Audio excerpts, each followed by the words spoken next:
না না সব একই হবে, এগুলো ফালতু বুঝে বেকার দিও। আলাদা কোশ্চেন হবে না মানে তুমি কি বলতে চাইছো মানে তুমি একই কোশ্চেন হবে কিন্তু নাম্বারিং গুলো আলাদা। না এরকম কিছু হবে না, তোমার পাশে যে মেয়েটা বসবে তো তোমার ধরো ওটা 4 এর 1 যেটা আছে ওর ধরো 6 এর 1 এরকম হবে না। এটা একটা প্যাটার্নে কোশ্চেন করা হয়। 6 মানেই তোমার ওই বড় অঙ্ক চলে আসছে 5 থেকে, ওসব করা যাবে না, ওগুলো করা যাবে না। ওগুলো করলে এখন বিরোধী দল ধর্ণা বসে ঝামেলা টামেলা করবে, ওগুলো তো দরকার নেই তো করার। না হার্টবিট বাড়ার কিছু নেই তো, ব্যাপারটা যে তুমি পরপর অঙ্ক করে যাবে। তোমাকে তো স্ট্র্যাটেজি বলে দেওয়া হয়েছে তো যে কিভাবে কোন প্যাটার্নে করবে, বলে দিয়েছি তো, ব্যাস সেই প্যাটার্নটা ফলো করবে। তোমাকে কোশ্চেন দেবে, তুমি তোমার নাম রোল নাম্বার লিখে যেরকম পরীক্ষা হয় নর্মাল, এতদিন তো পরীক্ষা দিয়েছো, মাধ্যমিক একটা নর্মাল পরীক্ষা, বেশি এক্সাইটেড হওয়ার দরকার নেই। একটা অঙ্ক দেখলে যে চেনা হয়ে গেল দিও এটা করে দেবো নম্বরের দরকার, ওসব করতে যাও না, ওই চেনা অঙ্ক ভুল হয়ে যেতে পারে। আগে সবার আগে মেন্টাল কামনেস, ঠিক আছে, calm and cool, calm and composed, disciplined, concentration দিয়ে পরপর অঙ্কগুলো করে আগে ভালো নম্বর সিকিওর করবে, বোঝা গেল? ঠিক আছে, দেখো এটা হচ্ছে সুনিটি একাডেমি, তাই তো? দেখো 1-এর 1টা কি লেখা আছে দেখেছো? বলেছে এদের মধ্যে কোনটা দ্বিঘাত সমীকরণ নয়, ঠিক আছে, এদের মধ্যে কোনটা দ্বিঘাত সমীকরণ নয়। এবার অপশন ধরে অ্যানসার করার থেকে দেখো ভালো করে বোঝো কোনটা দ্বিঘাত সমীকরণ নয় বলেছে। এবার ওই রকম ভাবে বোঝা যাবে না। ফার্স্ট স্টেপটা কি লেখা আছে, এ তে কি লেখা আছে বলো? x plus x to power -1 equal to 5। আচ্ছা এবার ভালো করে বোঝো, দেখো এবার x টু দি পাওয়ার -1 মানে x by x, 1 by x equal to 5, ঠিক আছে, তাই তো? হ্যাঁ, x টু দি পাওয়ার -1 মানে 1 বাই x, x লসাগু x, x এর মধ্যে 1, x বাদ যায় x স্কয়ার হয়ে গেল, x এর মধ্যে x 1 বাদ যায় 1 হয়ে গেল, ইকুয়াল টু 5। তাহলে এখানটা কি হয়ে গেল, x square plus 1 equal two 5x, দিয়ে সেখান থেকে লিখবে x square minus 5x plus 1 equal to 0। এটা দ্বিঘাত সমীকরণ তো? আচ্ছা তাহলে অপশন বি টা দেখো, ঠিক আছে? হ্যাঁ আচ্ছা x plus x cube by x equal to x by 5, ঠিক আছে, এরকম আছে, ঠিক আছে, x by 5 x not equal to 0, এটা x প্লাস x কিউব আছে, ঠিক আছে। আচ্ছা তাহলে এবার কিভাবে করবে?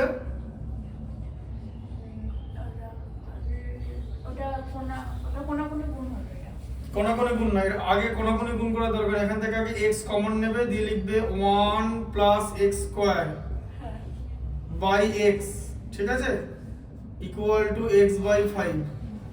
তাহলে তোমার x x কেটে গেল, ঠিক আছে, বোঝা গেল? x কমন নিচ্ছ ওখান থেকে। হ্যাঁ দেখো বুঝতে পারছো তো? দিয়ে তাহলে কি হয়ে গেল, 1 plus x square equal to x by 5, তাই তো? হ্যাঁ x x কমন গেলে তাহলে কি হচ্ছে 5 plus 5x square equal to x, কোনাকুনি গুণ করলে, তাই তো? তার মানে 5x square minus x plus 5 equal to 0 হচ্ছে, তাই তো? এটাও দ্বিঘাত সমীকরণ তো, বুঝতে পারছো দ্বিঘাত সমীকরণ হচ্ছে? আচ্ছা করে দেখতে হবে। তারপরে c এরটা দেখো, c এরটা কি আছে, x into x square plus 3 x square plus 3 সমান সমান 2x square 2x square plus 5x, ঠিক আছে। হ্যাঁ ওটা তো x নট ইকুয়াল টু 0 তো থাকবে, কারণ x ইকুয়াল টু 0 গেলে তো থাকবেই না আর কিছু, ঠিক আছে। তাহলে এখানে কি হচ্ছে,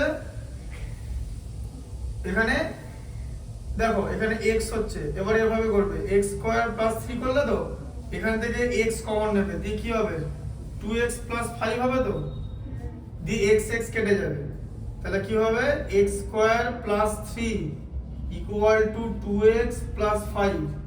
তাহলে কি হলো x square minus 2x plus 3 minus 5, সব বাঁ দিকে নিয়ে চলে গেলাম, ঠিক আছে। তাহলে কি হলো x square minus 2x minus 2, এটা দ্বিঘাত সমীকরণ হবে তো? তাহলে লাস্ট অপশন পড়ে থাকছে ডি, ডি দ্বিঘাত সমীকরণ হবে না। কেন হবে না? কি আছে 2x স্কয়ার ঠিক আছে, plus x to the power minus 2 equal to 5।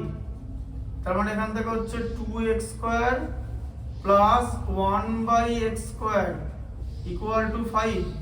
এবার আমি যদি x স্কয়ার দিয়ে মাল্টিপ্লাই করে দিই, ধর এই নিচের x স্কয়ারটাকে তোলার জন্য তো x স্কয়ার দিয়ে মাল্টিপ্লাই করতে হবে সব, তাহলে এটাকে x স্কয়ার দিয়ে মাল্টিপ্লাই করলে 2x টু দি পাওয়ার 4 হয় প্লাস 1 হয় আর ইকুয়াল টু 5x স্কয়ার হয়ে যাবে, তাই তো?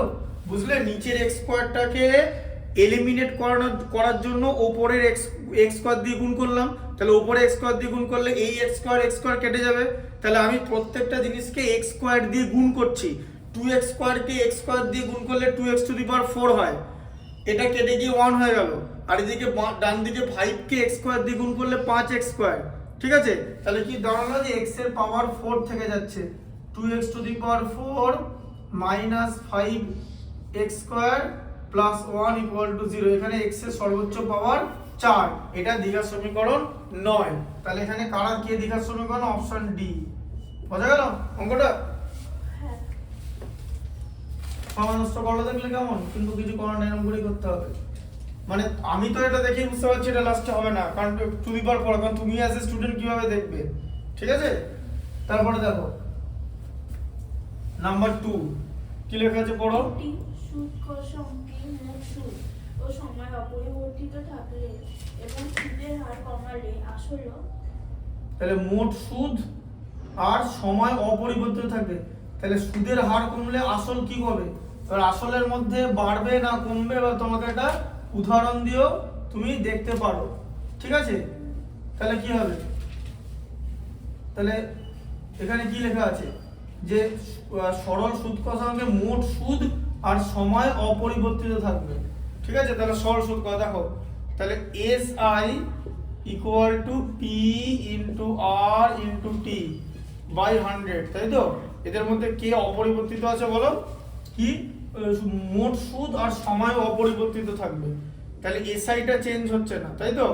এটা ফিক্সড হচ্ছে, সময়টাও ফিক্সড হচ্ছে।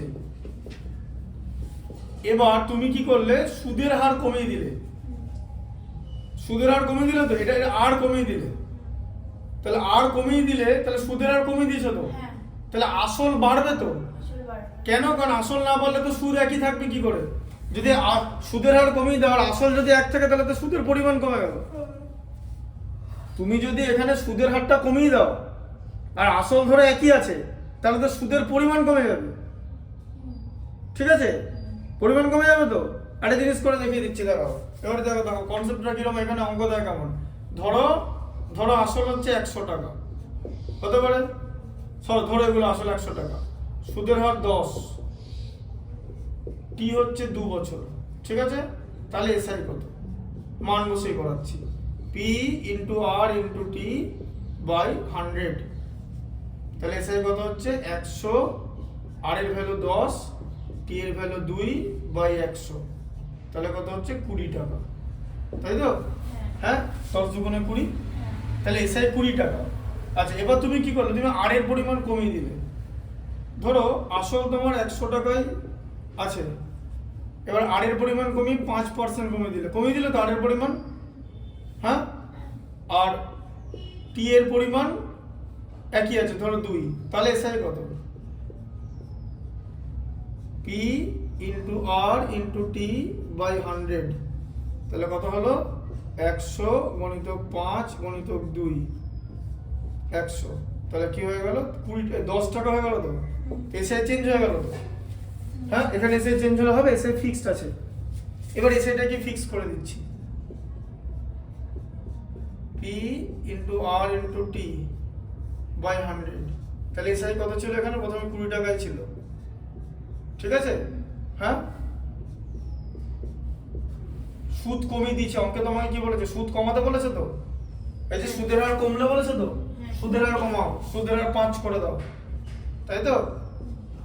হ্যাঁ, আর সময় অপরিবর্তিত রাখো, তাই তো? এটাও 2 বাই 100, তাই তো?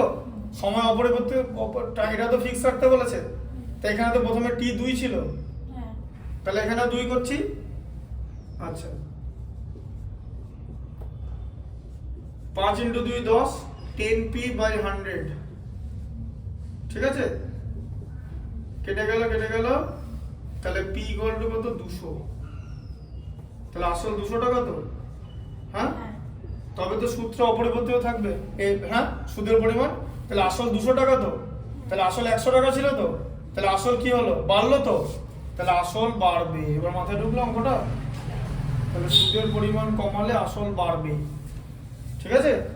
এই যে আমি প্রথমে বলে দিতে পারতাম তো যে আসল বাড়বে বলে 3 নম্বর অঙ্কে চলে যেতে পারতাম তো, তাহলে সময় কম লাগতো। বিষয়টা সময় কম লাগবে না, বিষয়টা অঙ্কটা শেখানো, এটা জিনিসটা দেখতে হবে কেমন করে জিনিসটা হচ্ছে। এবার বুঝতে পারলে আসল কেন বাড়ছে?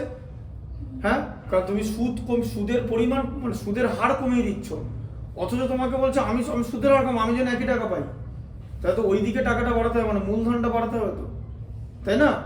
এবার কেস 1 কেস 2 দেখলে ব্যাপারটা, কনসেপ্টটা বোঝা গেল যে সুদের হার যদি কমিয়ে দেয় তাহলে আসলের পরিমাণ বাড়াতে হবে, ঠিক আছে?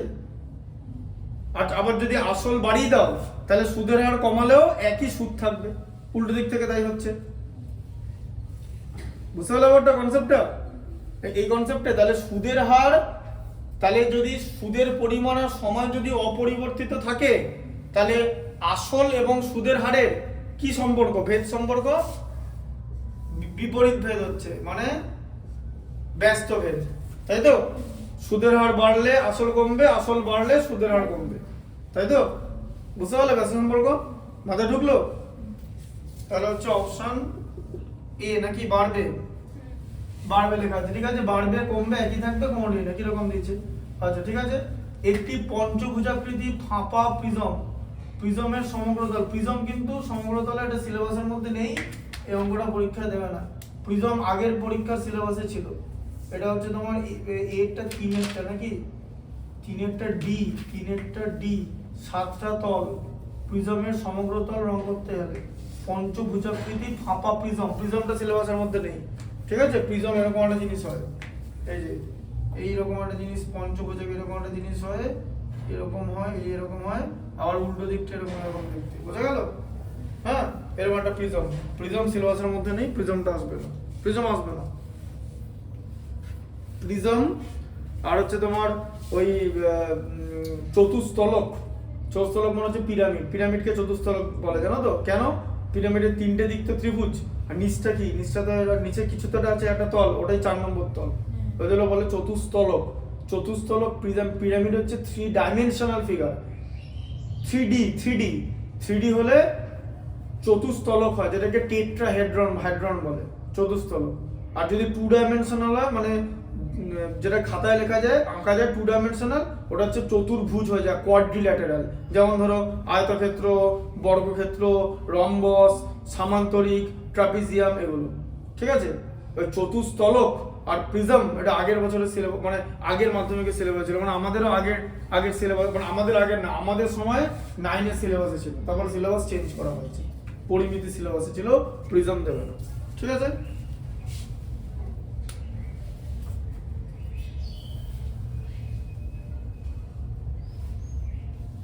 আচ্ছা, তারপরে দেখো 5-এরটা দেখো,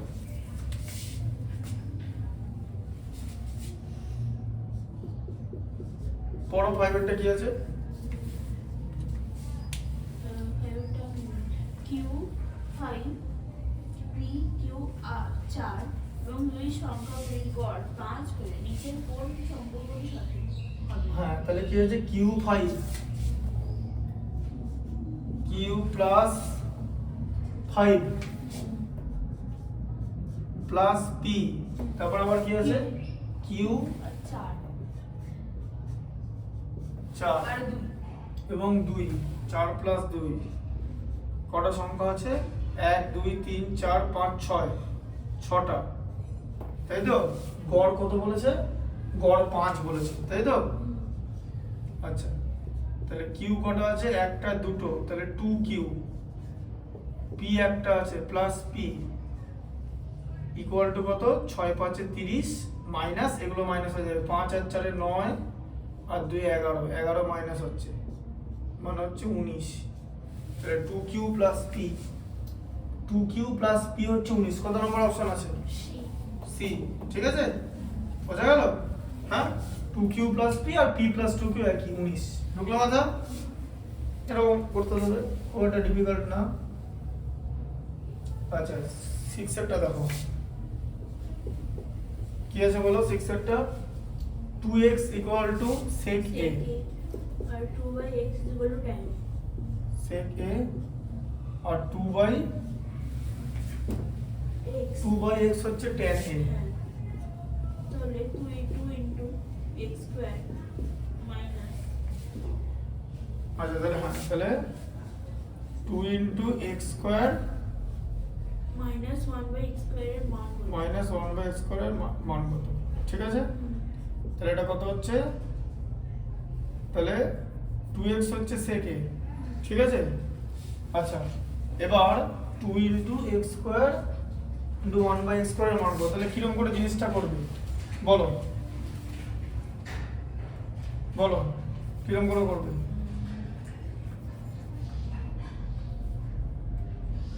বলো কিভাবে করে মান বসাবে? হ্যাঁ, 2 এর সাথে এগুলোকে গুণ করে তারপর উপরের মানগুলো বসবে। তারপর ওখানে x কমন নিয়ে এদিকে দেখো, এটার মান জিজ্ঞেস করেছে তো। হ্যাঁ দেখো ধরো 2x ইকুয়াল টু যদি sec a হয় তাহলে sec a স্কয়ার এর মান কত? 4x স্কয়ার, তাই তো, 2x হোল স্কয়ার। আর tan a ইকুয়াল টু যদি 2/x হয়, তাই তো, তাহলে tan a স্কয়ার এর মান কত? 4/x স্কয়ার তো, হ্যাঁ। আচ্ছা sec a square a minus tan a square a, এটার ভ্যালু কত হয়? 1 হয় তো। sec a square theta minus tan a square theta equal to 1, তাই তো। তাহলে কি দেখা গেল? 4x square minus 4/x square equal to 1, তাই তো, হ্যাঁ। তাহলে এবার কি হবে? 4 কমন নিলে x square minus 1/x square equal to 1 তো, হ্যাঁ। 4 কমন নিলে, আচ্ছা তাহলে x square minus 1/x square এর মান কত? 1/4 তো, তাই তো। 2 ইনটু করতে দিয়েছে তো, 2 এ দেখো এটাকে 2 ইনটু x স্কয়ার মানে x square minus 1/x square এসে গেল তো। এটাকে 2 দিয়ে গুণ করতে বলেছে তো, লেখো 2 into x square minus 1/x square equal two কত? 1 এর 4 আবার ইনটু 2, তাই তো। তাহলে কত হলো? 2 into x square minus 1/x square equal two কত? 1 এর 2। উত্তর হচ্ছে 1 এর 2। কত আছে অপশন? অপশন এ, এটাই আছে, তাই তো, পয়েন্টটা এ। হ্যাঁ ঠিক আছে। আচ্ছা এবার তুমি কি বলছিলে? যদি অন্যদিকে করো, তাই তো, মানে কি করে এখানে x এর মান বসাতে? x এর, আচ্ছা তাহলে তো ঠিক আছে না, x এর মান বসাবে না, যাও। x এর মান কত? sec a বাই 2 তো, x এর মান। আবার এখানেও কি করতে? এটা তো x এর মান বসাতে, হ্যাঁ, তাই তো। তাহলে এখানে আগে তো x/2 লিখতে হবে। x/2 তো cot a হয়ে গেল, tan এর অপোজিট। তাহলে x এর মান কি হলো? 2 cot a, তাই তো। এখানে বসাতে হবে তো, হুম। তো কি করবে তারপরে? cot চলে এলো কিন্তু, হুম। তাহলে এবারে x ইকুয়াল দিয়ে তারপরে কি করবে? এবার মানগুলো এখানে বসিয়ে দেবে।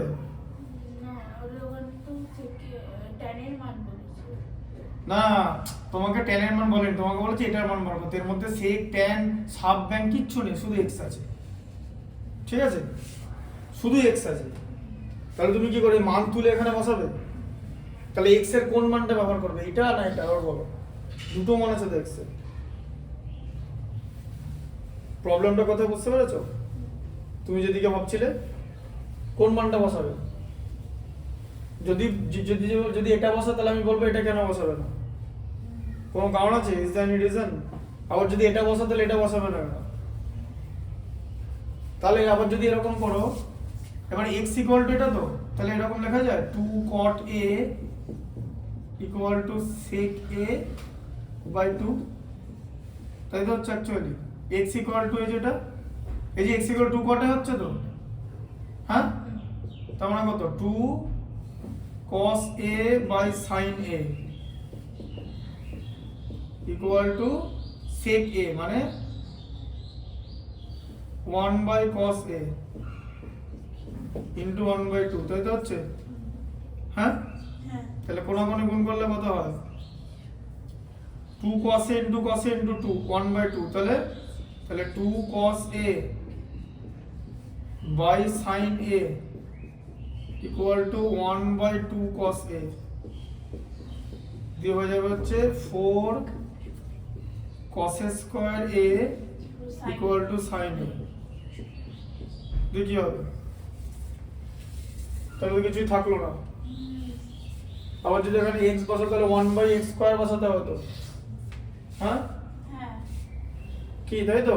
হ্যাঁ এবার ধরো তুমি এরকম বসালে যে 2 ইন্টু x স্কয়ার মানে যে 2 cot a তার হোল স্কয়ার,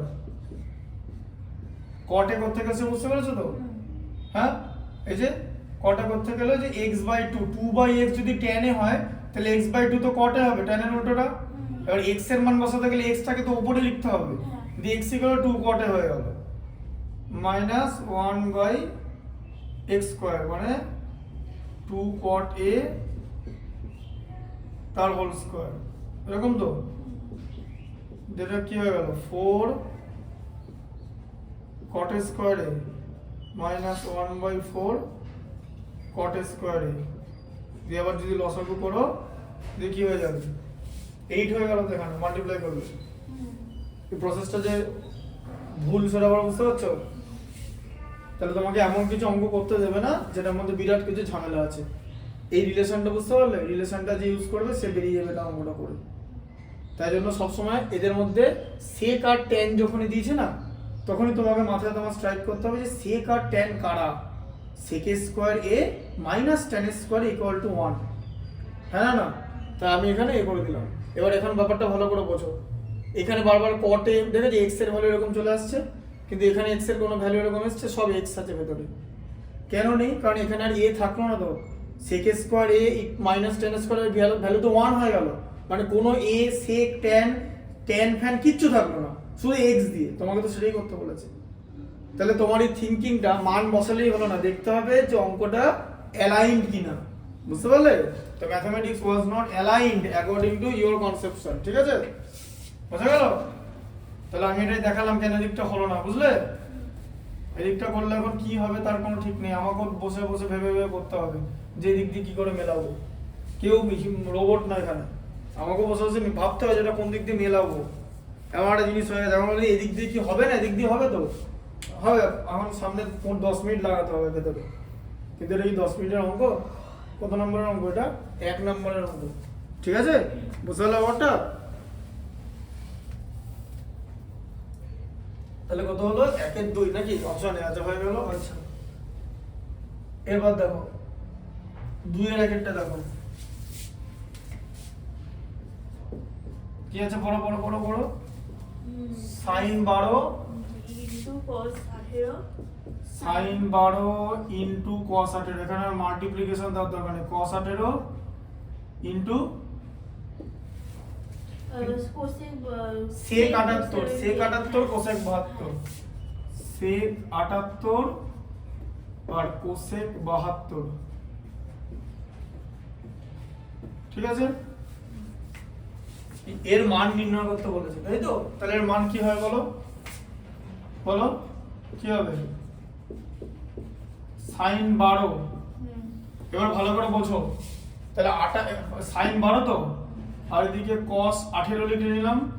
আচ্ছা এবার 78 কে এরকম লেখা যায়, 90 মাইনাস 12 লেখা যায় তো 78 কে, আর cosec 72 কে কি লেখা যায়, 90 মাইনাস 18 লেখা যায় তো, 72 কে লেখা যায় তো।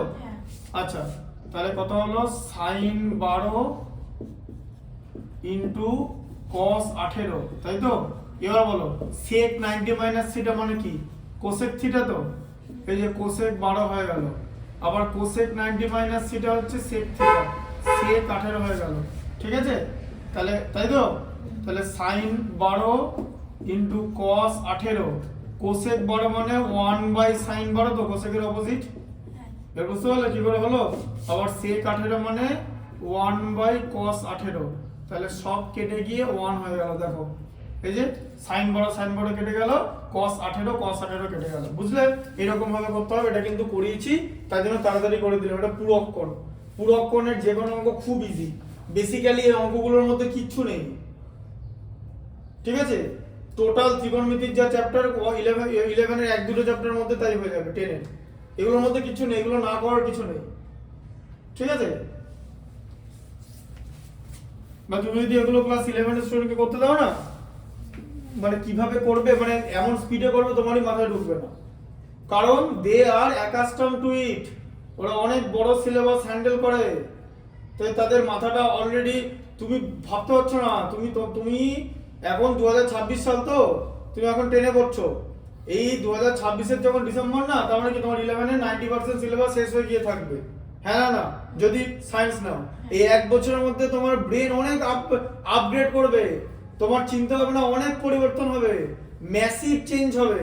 কারণ তুমি এপ্রিল মাস থেকেই কঠিন জিনিসগুলো করতে শুরু করে দেবে, তখন তোমার ভাবনা চিন্তা আলাদা হয়ে যাবে। তারপর তুমি না জুন মাস, যখন ডিসেম্বর মাস হবে, ডিসেম্বর মাসে মাধ্যমিকের পরীক্ষা দিয়ে দেখো, তুমি নিজে ওগুলো এমনি নম্বর তুমি করতে পারবে না, এগুলো তুমি মুখে মুখে করতে পারবে। এটা তোমাকে আর কষতে হবে না, এটা কষতে হবে না, এটা কষতে হবে না, এটা কষতে হবে না, কিচ্ছু কষার দরকার নেই। বুঝলে ব্যাপারটা, কিচ্ছু কষতে হবে না, তুমি এগুলো এমনি করতে পারবে। তার কারণ তোমার ম্যাসিভ চেঞ্জ হবে থটসে, কারণ অনেক ডিফিকাল্ট ম্যাথস তোমাকে করতে হবে, অনেক। এটাই হচ্ছে ডিফারেন্স। এই জন্য তারপরে তোমার 90% ব্রেন ডেভেলপমেন্ট, 15 থেকে 16 বছরের মধ্যে 100% ব্রেন ডেভেলপমেন্ট হয়ে যায়।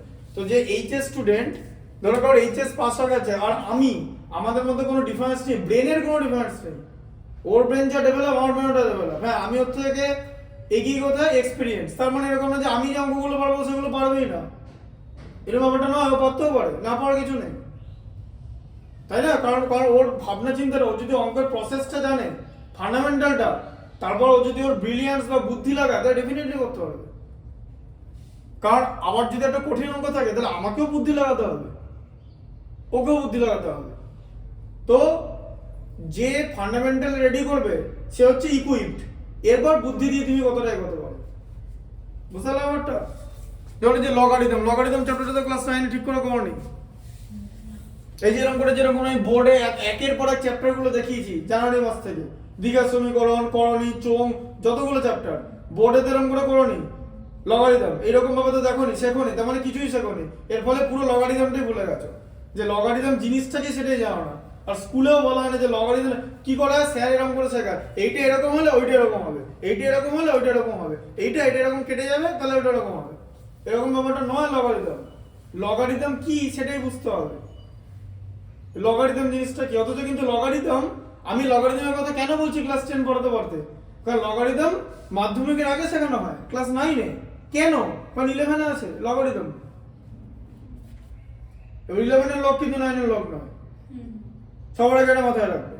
তাহলে স্যার যখন তুমি 11-এ উঠবে, তোমাকে কি করবে স্যার? 11-এর লগ শেখাতে গিয়ে 9-এরটা তো শেখাতে হবে। তাহলে আমি যদি কোনো সায়েন্সের স্টুডেন্ট পড়াই 11-এ, হোয়াট উড আই এক্সপেক্ট, যে স্টুডেন্ট লগটা যেন জেনে আসে। তাকে আমি এখন লগ শেখাবো না লগের ফাংশন দেখাবো এক্সট্রা? আমার উচিত তাকে লগের ফাংশন দেখানো। আবার লগ কোথায় লাগবে? ডিফারেন্সিয়েশনে লাগবে, মানে ক্যালকুলাসে লগারিদম লাগবে। তাহলে ক্যালকুলাস শেখাতে শেখাতে স্যার কি তাকে 9-এর অঙ্ক শেখাবে? ওই কারণে 9-এরটা খুব ইম্পর্টেন্ট। ম্যাথামেটিক্সে কোনো কিছু ছেড়ে আসা যাবে না, কারণ ছোট ছোট ক্লাসেরও ক্যালকুলেশন লাগে, তাই তো? ধরো √130-এর মান তুমি নির্ণয় করছো, তোমাকে বললো 2 দশমিক পর্যন্ত নির্ণয় করতে, তুমি কি করবে? √130 করতে দিতে পারো তো? যদি মান না দিয়ে দেয় তো √130 কি করবে? √130 তোমাকে তখন এইরকম ভাবে করতে হবে, 130 লিখতে হবে, ঠিক আছে। হ্যাঁ, এদিকে দুটো জিরো, এই যে দুটো জিরো থেকে এরকম করে জিনিসগুলো আসবে যে 130, এই যে এইটা এইটা এই যে এরকম করে আসবে যে 130 থেকে পূর্ণ সংখ্যাটা চলে এলো, আর বলেছে 2 দশমিক পর্যন্ত মান, এই যে 11 সামথিং 11 প্লাস কিছু একটা হবে, কারণ 11 121 হয়, এখান থেকে একটা আসবে এখান থেকে, তাহলে এটাকে কি বলে ভাগ পদ্ধতি। তো এটা কি জানো কিরকম করে করতে হয়? এটা কোন ক্লাসে শেখায়? এটা ক্লাস 7 এ শেখায়। 7 এটা 8 এ শেখায় ভাগ পদ্ধতিতে বর্গমূল নির্ণয়, ভাগ প্রক্রিয়া বর্গমূল। কেন ক্লাস 8 এ পড়নি? নাম শুনেছো তো, ভাগ প্রক্রিয়া বর্গমূল। তাহলে এবার এগুলো ভুলে গেলে হবে? এটাতে 130 এর মধ্যে কার স্কয়ার যায় সেটা লিখতে হবে, ঠিক আছে, একের মধ্যে, তারপর সেটা আবার ডবল হবে, আবার ডবল হবে, এরকম করতে করতে যেতে হবে। যদিও এই ধরনের অঙ্ক দেবে না, হয়তো পুরোটাই √130 এর মান দিয়ে দেবে, যেমন লম্ববৃত্তাকার চোঙ বা শঙ্কু কোন একটা চ্যাপ্টারে ছিল, যে করেছিলাম, মনে আছে? ঠিক আছে। এবারে বিষয়টা হচ্ছে, এবার এই জিনিসগুলো তো, এবার আমি ধরো এরকম একটা অঙ্ক শেখাচ্ছি কোন একটা স্টুডেন্টকে, আমি কি এক্সপেক্ট করব? তুমি আমার জায়গায় থাকলে কি করতে? এক্সপেক্ট করতে না যে স্টুডেন্ট অন্তত এটা জানো। তার জন্য তোমরা যে লগ শেখোনি, এতে কিন্তু খুব সমস্যা হবে। লগারিদম ভালো করে জানতে হবে, বুঝতে পারলে? কারণ ওগুলো 11 এর অঙ্ক, ম্যাথমেটিক্স নিলে, সায়েন্স নিলে তখন কিন্তু এসব আসবে। আর টিচার কিন্তু অতটা সময় দেয় না। কারণ কেন সময় দেয় না? টিচারের এথিক্সটা বুঝতে হবে। আবার তুমি যদি স্যার যদি সিলেবাস শেষ করতে না পারে, তুমি স্যারকে জিজ্ঞেস করবে তুমি স্যার কেন সিলেবাস শেষ করতে পারলো না? তাহলে স্যার বলবে ঠিক আছে আমার একটাই ট্রেন, বন্দে ভারত, কোন স্টেশনে দাঁড়ায় না, সোজা চলে যাবে, ফার্স্ট যাচ্ছে ট্রেন, ঠিক আছে, সেরকম করে। এবার তুমি যদি বন্দে ভারতে চাপতে পারো তাহলে চাপবে, আর না হলে কয়লা ঢেলে মালগাড়িতে যেরকম যাবে, একটু বড় ট্রেন আটকে গেলে আবার কয়লা ঢাললে, আবার ট্রেনের মালগাড়ি যেরকম চলে। এবার কিভাবে করতে হবে? খুব সিম্পল ব্যাপার। কারণ তোমাকে তো ক্লাস 9 এ লগের বেসিকটা শিখিয়ে দেওয়া হয়েছিল। লগারিদম তাহলে তোমার কিচ্ছু মনে নেই, সেটা আমি যেটা জিজ্ঞেস করছি, মানে একদম মনে নেই। এই লগারিদম জিনিসটা কেমন জানো? লগারিদম হচ্ছে ধর এরকম একটা জিনিস আছে। কেন বলছি লগারিদম বিরাট ইম্পর্টেন্ট জিনিস, মাধ্যমিকে নেই, এটা শুধু মাধ্যমিকের জন্য হচ্ছে না, 9 এ তো ছিল। আমার প্রশ্ন হচ্ছে, তুমি বলো 10 এর মেয়ে বা ছেলে যদি 9 এর উপর না পড়ে, সেটা কি ঠিক হলো? তুমি আমাকে বলো, আজকে তোমাকে যদি ধরো কোনো একটা ক্লাস 3 এর মেয়ে তোমাদের স্কুলের, তুমি বসে আছো বা গল্প হচ্ছে না, 3 এর মেয়েটা অঙ্ক নিয়ে তোমার কাছে গেল, তো দিদি অঙ্কটা করে দাও, তুমি যদি না করতে পারো তোমার কি ভালো লাগবে? তোমার কেমন লাগবে? সাপোজ বলছি, ভালো লাগবে কি? ধরো 6 এর মেয়েটা অঙ্ক নিয়ে গেল, বা ধরো 8 এর মেয়ে অঙ্ক নিয়ে গেল, দিয়ে 8 এর মেয়ে অঙ্ক নিয়ে গেল, অভেদ দেখে তুমি ছানা বড় হয়ে গেলে, x⁻7 সব লেখা আছে, তোমার মাথাতে আসবে না x⁻7 কি তোমাকে শেখানো হয় না, তো x⁻7টা কি আসবে না, x এর মান আলাদা করে, x এর মান 1 বা 2 ফুই কিছু হবে, ওটাকে 2⁻7 করে দিতে হবে, এর বেশি কিছু হবে না। তো তুমি তাহলে তো অঙ্কটা তোমার তো পড়া উচিত। এবার তোমাদের জিনিসটাকে শেখায়নি। লগারিদম মানে কি? ধর এরকম আছে, লগ এরকম মনে পড়ছে, দেখো লগ এরকম লেখা থাকে, log a base b equal to n, এরকম লেখা থাকে তো, মনে আছে? a base b বলে এটাকে, কি বলে তো মনে পড়ছে? 9 এই তো, এমন তো না ইতিহাসে যে এটা 10 বছর আগের কথা, আগের বছরের কথা, 2024 সালে, কি এমন তো না যে একদম প্রাগৈতিহাসিক যুগে চলে গেছো, যে মানে আমাদের আকাশ থেকে পড়ছো ওরকম কিন্তু নয়। 9 এমন না যে 8। তাহলে log a base b, তো এই কথাটার মানে কি? কথাটার মানে জানো? log a base b equal to n। The sir কি শেখায়? যে log a base b equal to n হলে b equal to a to the power n হয়ে যায়, এরকম একটা ফর্মুলা দিয়ে দিল, শিখিয়ে দিল। এরকম ব্যাপারটা না, আমি তোমাকে বলছি আরো ডিটেলসে। log a base b মানে কি? যে b এর logarithm to the base a, value হচ্ছে n, মানে b এর লগারিদম a বেস পর্যন্ত, b এর লগারিদম হচ্ছে n। তাহলে b এর মান কত হবে? b এর মান হবে a to the power n হয়ে যায়, এটা হচ্ছে ফর্মুলা, যে b এর মানটা হয়ে যাবে a to the power n। আবার যদি এরকম একটা অঙ্ক থাকে, ধরো এরকম আছে যে log a base log b base c equal to d, ঠিক আছে? হ্যাঁ, তাহলে b এর ভ্যালু কত, বা c এর, তাহলে c এর ভ্যালু কত? c এর ভ্যালু বলতে পারবে?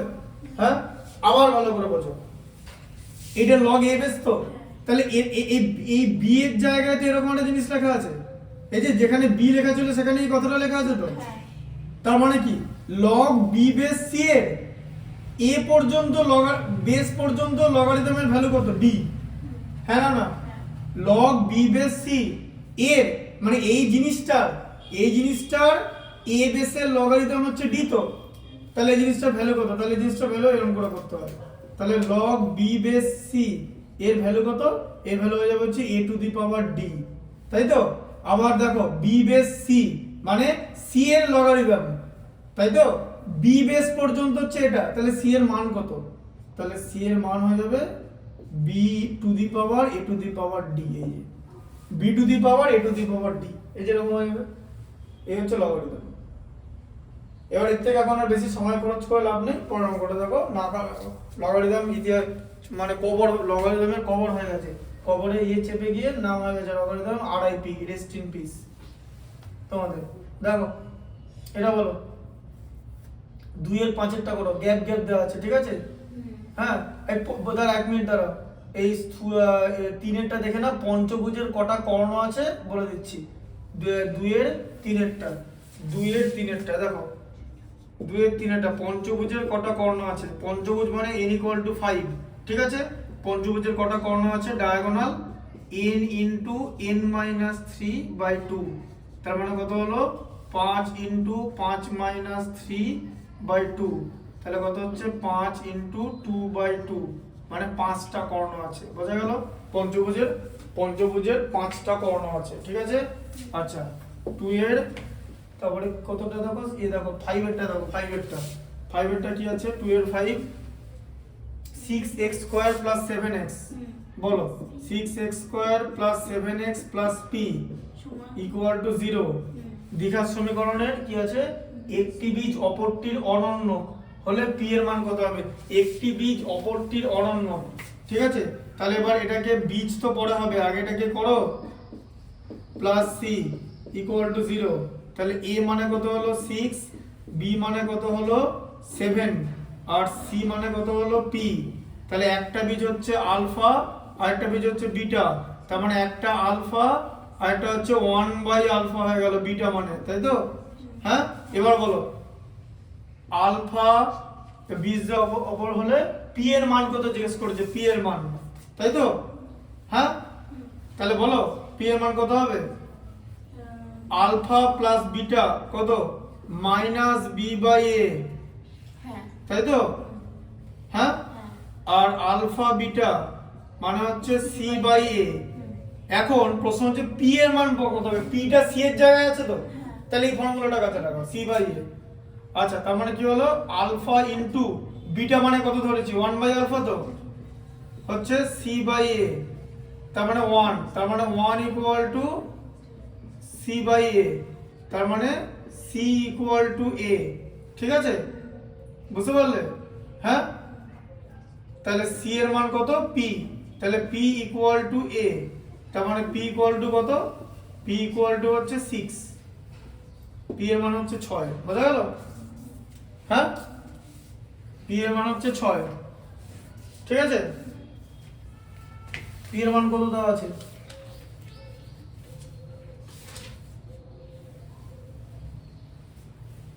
p এর মান 6 দেওয়া আছে, 6ই হবে, a = c হলে বীজ দিয়ে অপূর্ণ হয়, a = c, হলে বীজ দিয়ে অনন্য হয়, ঠিক আছে। বলছি কটায় ছাড়বো, ওটা এগিয়ে নি কাজটা, আজকে তো লাস্ট বাবাকে ফোন করে দিতাম, 9:16 বাজে, তুমি তোমার কাছে কি ফোন আছে, ফোন করে দাও, কটায় বললে 10টা বলে দাও,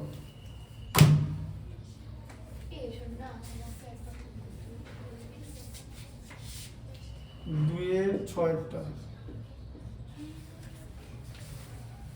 2 sin² θ + 3 cos² θ সর্বনিম্ন মানটা অন্যরকম ভাবে করতে হবে।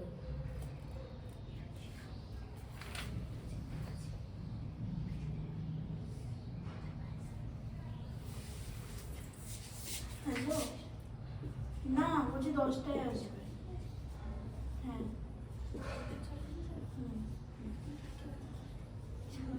লাগাবো তো, হ্যাঁ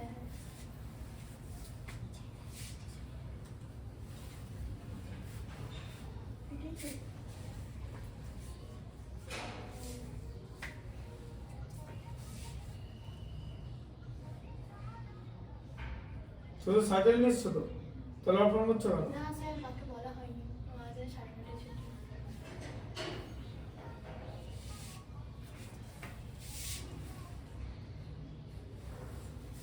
হ্যালো, হ্যাঁ বলছি না যে 10টায় ছুটি হবে। হ্যাঁ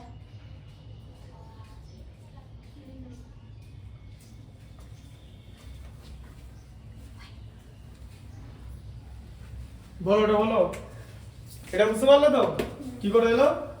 হ্যাঁ, এই সম্পর্কটা নেবে, কারণ বলেছে সি, পিটা তো সি এর জায়গায় আছে, তাহলে সি বাই এ তে করবে, alpha plus beta B by A করে লাভ নেই, মাইনাস আলফা প্লাস বিটায় গিয়ে লাভ নাই, আলফা বিটাতে যেতে হবে, কারণ তুমি আলফা বিটা মানে সি বাই এ, আর পিটা সি এর জায়গায় আছে, এখানে C equal to P, P এর মান বার করতে বলেছে, তাহলে যেই সম্পর্কের মধ্যে সি আছে সেটা ব্যবহার করতে হবে, সেটা কি আলফা বিটা। বোঝা গেল? এবার বলো এটা সর্বনিম্ন মান কি করে বার করে, যে কোনো জিনিসের সর্বনিম্ন মান কি করে বার করবে দেখিয়ে দিচ্ছি, সর্বনিম্ন মান, ঠিক আছে?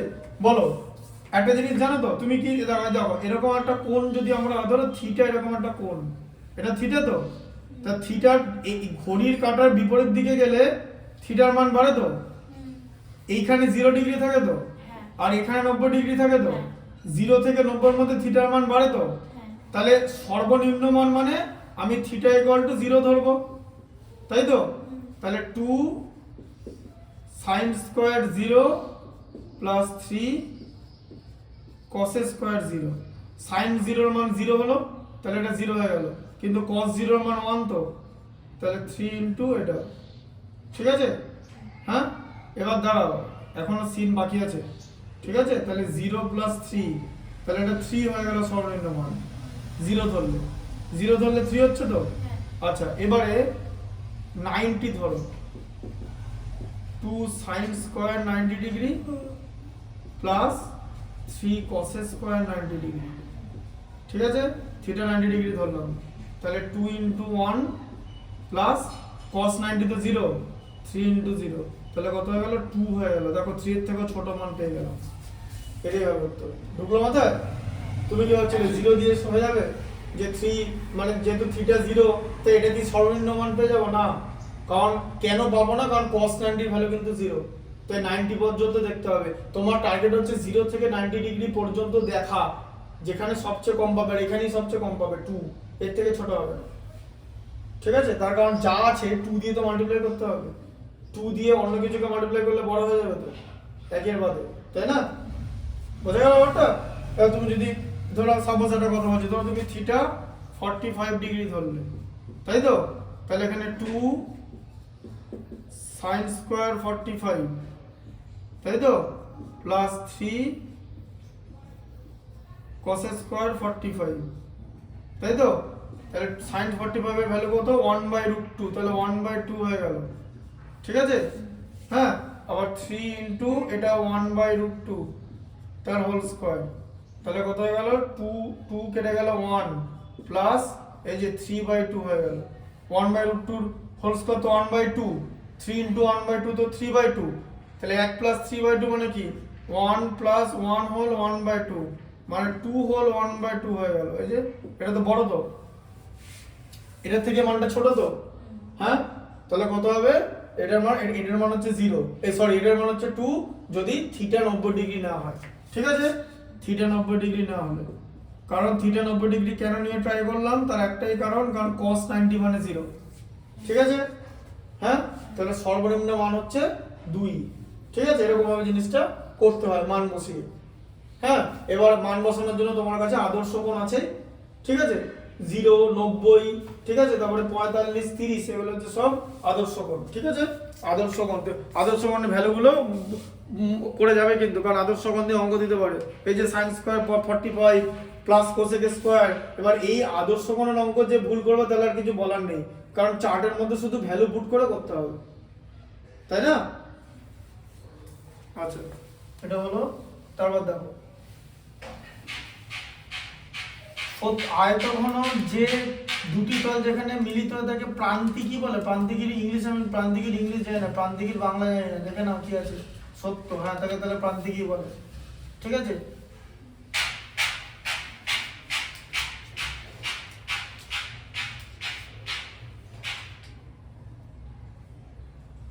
তাহলে বলো তিনের দুয়েরটা বলো, তিনের দুয়েরটা মুখে মুখে বলো। সংখ্যাগুরু মান কি হবে? তিনের দুয়েরটা দেখো, তিনের দুয়ের সংখ্যাগুরু মান বলো। সংখ্যা গুরু মান তো লিখে আছে 2। কে বললো? ওটা সত্যি মিথ্যা দিয়েছে। ও আচ্ছা, হ্যাঁ সংখ্যাগুরু মান কি হবে? এতক্ষণ সময় লাগার কথা না। কোন হ্যাঁ, দুইটাই হবে। কে বললো দুইটা? সংখ্যাগুরু মান 5 হবে। 9 বার আছে দেখো, 9 জন শিক্ষার্থী 5 পেয়েছে। শিক্ষার্থীর সংখ্যা 9, 9 জন শিক্ষার্থী 5 পেয়েছে। 5 মানে 5 নম্বরটা 9 বার আছে। যেই নম্বরটা সবচেয়ে বেশি বার থাকে তার গুরু মান সংখ্যাগুরু মান হয় মোট 5। তাহলে মিথ্যা। বোঝা গেল? ভুলে গেলে হবে না, এখন এগুলো ভুলে যাওয়ার সময় না। This is not the stage. তারপরে দেখো 1 ডিগ্রি আর 1 রেডিয়ান মধ্যে কি সম্পর্ক? 1 ডিগ্রি কি 1 রেডিয়ানের থেকে বড়? কি লেখা আছে দেখো, 1 ডিগ্রি কি 1 রেডিয়ানের থেকে বড়?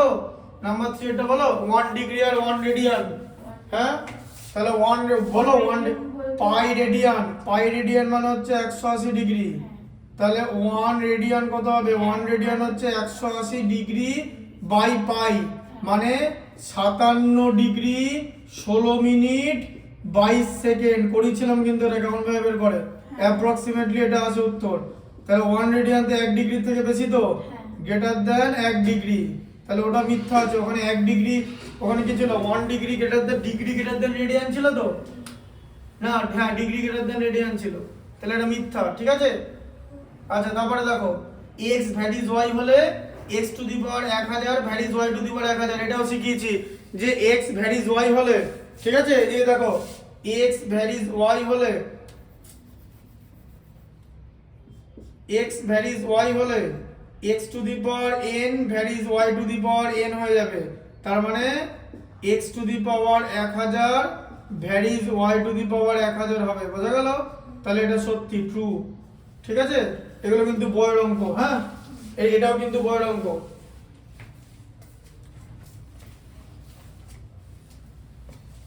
লগ বিরাট ইম্পর্টেন্ট জিনিস। সুপার 30 তো লগ দেখিয়েছে। এই ছেলেটা ওই মিষ্টির দোকানে পরিষ্কার করে অঙ্ক করছিল, ওর কিন্তু লগই আটকে ছিল সাবস্টিটিউশন প্রসেসে। হ্যাঁ, যখন ডিফারেন্ট ক্যালকুলাস করছিল তখন লগ আটকে ছিল, লগারিদমের অঙ্কটা আটকে ছিল। ওর আনন্দ কুমার আমাদের সিনেমা, ওটা সিনেমা নট, ওটা রিয়েল লাইফ স্টোরি। একদম পুরো ড্রাঙ্কেন স্টেট, মানে পড়ে যাচ্ছে প্রায়। গাড়ি স্টার্ট করছিল, গাড়ি স্টার্ট করতে করতে দেখছে একটা ছেলে মানে কি একটা বসে কিছু একটা করছে, লেখালেখি। কত অবাক হলো, কি আবার লিখছে এত রাত্রেবেলা? ঠিক আছে, ও ছেলেটাকে চিনতো না। তারপর কাছে আসছে, কাছে গিয়ে জিজ্ঞেস করছে। প্রথমে ছেলেটাকেই দেখতে পায়নি মুখটা, ঠিক আছে? ছেলেটার মুখটাই দেখতে পায়নি, মানে এমন মদ খেয়েছিল। তারপরে জিজ্ঞেস করছে, ছেলেটাকে জিজ্ঞেস করছে কে করায়, দিয়ে বলছে ম্যাথামেটিক্স, দিয়ে বলছে কনসা ক্লাস কা, ঠিক আছে? দিয়ে তখন বলছে 11-12 কা। দিয়ে তারপরে দিকে এরকম তাকালো, দিয়ে তখন ওর দিকে ছেলেটার দিকে, এবার ছেলেটার দিকে তাকিয়েছে, দিয়ে বলছে ইয়ে হনে রায়, জিজ্ঞেস করেছে। ওই বিহারি অ্যাকসেন্ট, আনন্দ কুমার বিহারি। আর ঋত্বিক রোশন এত ভালো অ্যাক্টর, কমপ্লিট বিহারি অ্যাকসেন্টে কথা বলেছে। ঋত্বিক রোশন কিন্তু বিরাট বড় অ্যাক্টর, এটা মানতে হবে। মানে তোতলা ওর থেকে কিন্তু অনেক বড় অ্যাক্টর, ঠিক আছে? হ্যাঁ, এখানে এসেছিল জানো তো, দেখতে গেছিলে তো, ও তোতলা জানো তো? তুমি কে দেখতে গেছিলে না? তুমি জানো না? এই ছিল দেবকে। তুমি দেখতে গেছিলে? তাহলে কে গেছিল? গেছিলে? আমার কাছে যারা 6-7 এবার ওরা দেখতে গেছিল। সে কি ইয়ে, হ্যাঁ এই তো ঘোষের মাঠে দেবের কথা বলছে। দেব দীপাবলি করি ওদিকে তো, এইখানে আছে, এদিকে আছে। হ্যাঁ, ওজা বারান্দায় গেছে না? বারান্দা কি ওই পারে কিন্তু হাঁটাহাঁটি করছে। ওখান থেকে লাফো দিতে পারো। দি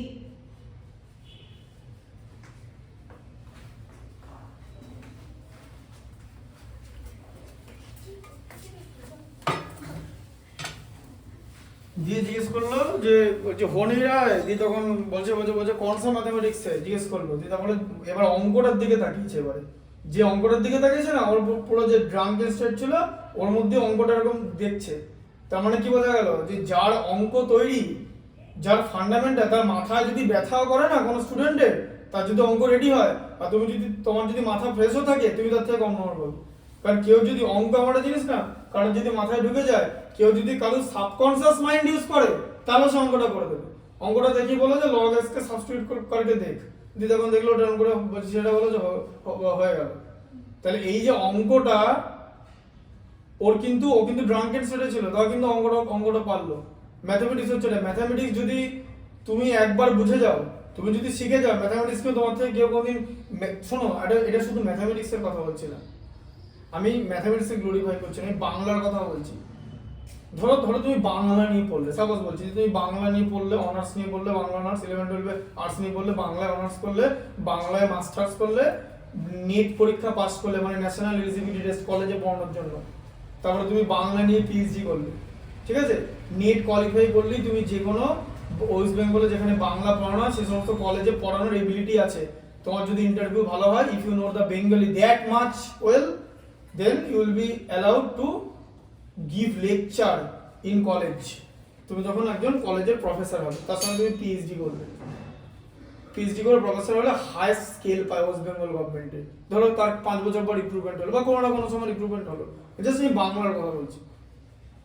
তো তুমি বাড়িতে বাংলাও পড়াতে পারলে। এই যে এই কথাগুলো হচ্ছে না, জ্ঞান তোমার থেকে কেউ নিতে পারবে না, জ্ঞানটা তোমার থেকে যাবে। কিন্তু তুমি যদি ভাবো যে কাউকে আমি, ধরো এখন তুমি তোমার এখন 15 বছর বয়স, 16 বছর বয়স, একদিন তোমার 20 হবে, ঠিক আছে, তুমি যদি ভাবো যে কোনো থার্ড পার্সন, ঠিক আছে, তার উপর তুমি ভরসা করলে, যদি ভাবো যে এ আমাকে এরকম হবে ওরকম হবে, থার্ড পার্সন, তাদের কোনো গ্যারেন্টি নেই, বাকি কোনো মানুষের কোনো গ্যারেন্টি নেই বলছি।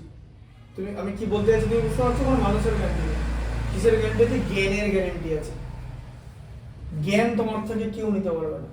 তোমার উপার্জন করা জ্ঞান, তোমার উপার্জন করা অর্থ তোমার থেকে কেউ নিতে পারবে না। কিন্তু বাকি কোনো গ্যারেন্টি নেই। কুকুর বিড়ালের গ্যারেন্টি আছে। তোমার পোষা কুকুর তোমাকে দেখে চিনতে পারবে, তোমার পোষা বিড়াল তোমাকে দেখে চিনতে পারবে। আমি তোকে এখন ডাক দিই, ওর ঠিক চলে আসবে। হ্যাঁ, দেখে শুনবে, ফুতলু এসো এসো এসো এসো এসো, চলে এসো চলে এসো চলে এসো, ঠিক আছে, ওকে ডাকলে ও কিন্তু চলে আসে। হ্যাঁ, তো নিচে গেল, ঠিক আছে। পোষা বিড়ালের গ্যারেন্টি আছে, কিন্তু মানুষের নেই, কোনো মানুষের নেই। তো অলওয়েজ ভাববে যে যখন তুমি লাইফে বিগার অ্যাভিনিউতে যাবে, দুটো জিনিস ইম্পর্টেন্ট হচ্ছে জ্ঞান, একটা অর্থ, হচ্ছে অভিজ্ঞতা। এই তিনটে জিনিসকে ব্যালেন্স করে তোমার একটা জায়গায় যেতে হবে, সেটা বাংলা হোক, অঙ্ক হোক। তাই জন্য আমি কোনো পার্টিকুলার সাবজেক্টকে গ্লোরিফাই করছি না, overall knowledge is being glorified, important. বুঝতে পারলে? আচ্ছা, এটা বুঝতে পেরেছো তো?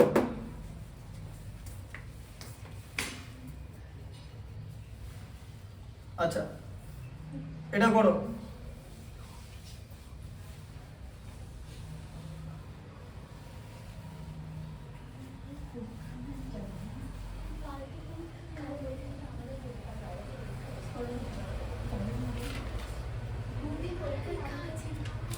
আচ্ছা, এটা করে দিচ্ছি, দেখো দেখো, পড়ো 3-এর 6টা পড়ো। 3-এর 6 এর একটি স্বাভাবিক সংখ্যা হলে 25 ডিগ্রি এককের সংখ্যা 25 n 25 two the power n। 25 two the power n এর এককের অঙ্ক 5। আচ্ছা, 25 টু দি পাওয়ার n মানে কি? 5 to the power 2 whole to the power n, ঠিক আছে। তাহলে কত হলো? 5 to the power 2n।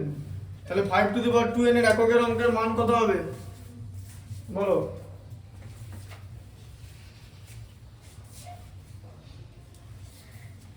Five two the power n এর এককের অঙ্কের মান কত হবে? n স্বাভাবিক সংখ্যা বলেছে তো, স্বাভাবিক সংখ্যা কোথা থেকে শুরু হয়? স্বাভাবিক সংখ্যা মানে কি? ক্লাস 9 এ ছিল মূলদ সংখ্যা, অমূলদ সংখ্যা, স্বাভাবিক সংখ্যা, পূর্ণ সংখ্যা। পূর্ণ সংখ্যার ইংলিশ কি? হোল নাম্বার, 0 থেকে শুরু হয়। স্বাভাবিক সংখ্যা কি? ন্যাচারাল নাম্বার, 1 থেকে শুরু হয়। তাহলে স্বাভাবিক সংখ্যা 1 থেকে শুরু তো, তাহলে স্বাভাবিক সবচেয়ে ছোট স্বাভাবিক সংখ্যা কি? 1। n এর ভ্যালু বসাও, n স্বাভাবিক সংখ্যা বলেছে তো, n এর ভ্যালু একই বসাও, নাও। তাহলে 5 টু দি পাওয়ার 2 মানে 25, এককের অঙ্ক কত? 5। উত্তর হচ্ছে 5। বোঝা গেল? যা বসাবে নাও। তুমি যদি বানাও, তোমার এবার n ইকুয়াল তুমি যদি 2 বসাও, তাহলে কত? 5 টু দি পাওয়ার 4, তাই তো। 5 টু দি 2n মানে 4 তো। তাহলে এই যে n যদি 2 হয় তাহলে 2n 4 হবে তো। তাহলে 5 টু দি পাওয়ার 4 মানে কি? কত বলো? 625। এই যে, ঠিক আছে, বুঝতে পারলে? আবার যদি n এর মান তুমি যদি 3 বসাও, n ইকুয়াল টু 3, তাহলে 5 টু দি পাওয়ার 6 কি? 5 টু দি পাওয়ার 6 মানে 625 ইনটু 25 কত হয় তোমার? 15625, তাই তো? 5 টু দি পাওয়ার 6 এর মান দেখো লাস্টের এককের অঙ্ক 5ই হচ্ছে, ঠিক আছে? তার মানে n যদি স্বাভাবিক সংখ্যা হয় তাহলে 25 টু দি পাওয়ার n এর এককের অঙ্ক হবে হচ্ছে 5, ঠিক আছে? এটা হচ্ছে এই ফর্মুলাতে আসছে, বোঝা গেল? এবার স্বাভাবিক সংখ্যা 1 থেকে শুরু হয়, ঠিক আছে? দুই অঙ্কের বৃহত্তম মৌলিক সংখ্যা কত? 2 অঙ্কের বৃহত্তম মৌলিক সংখ্যা, পিটা পড়ে গেল, পিটা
দেখো, তাহলে এটা বুঝতে পারলে?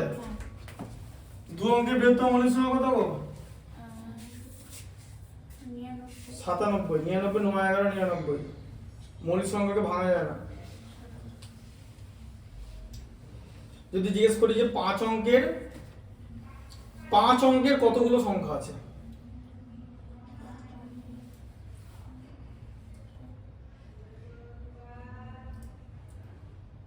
কতগুলো 2 অঙ্কের সংখ্যা আছে সবাই বলো?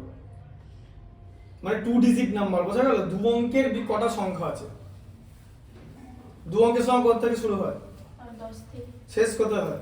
99, কটা সংখ্যা আছে তাহলে? 10 থেকে 89টা, 90টা, 10টা ধরতে হবে তো?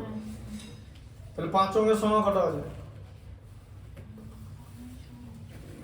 ধরো তোমাকে জিজ্ঞেস করলো যে 2 অঙ্কের সংখ্যা কটা আছে আর 5 অঙ্কের সংখ্যা কটা আছে।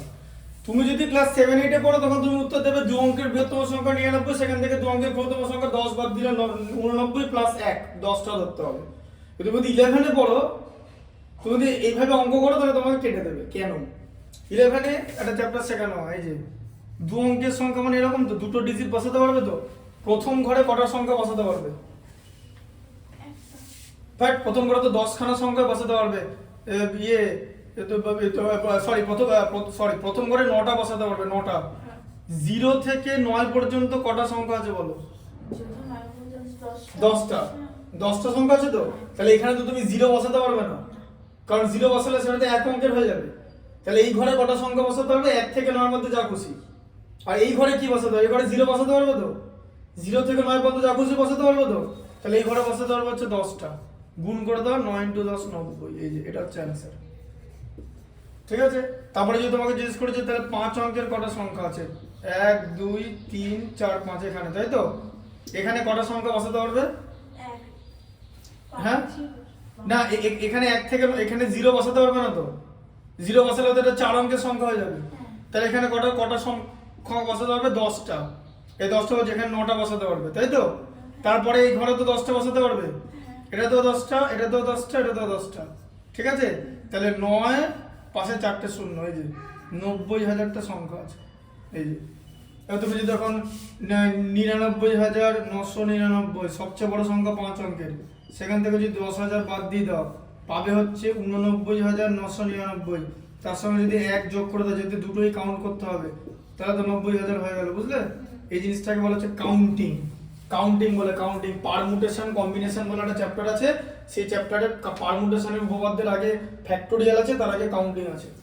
এই যে আমি যখন বললাম না যে পারমুটেশন কম্বিনেশন, যখন আমি তোমাকে বললাম না, ধরো বলে যে পারমুটেশন হবে, যখন আমি বললাম আমার মাথায় স্ট্রাইক করে গেল ফ্যাক্টোরিয়াল, এটা এটা এটা এটা এরকম এরকম স্ট্রাইক করে গেল, গোটাটা স্ট্রাইক করে গেল, কারণ গোটা চ্যাপ্টারটা আমার রেডি আছে 11-12 পড়াই, গোটাটা রেডি আছে পারমুটেশন।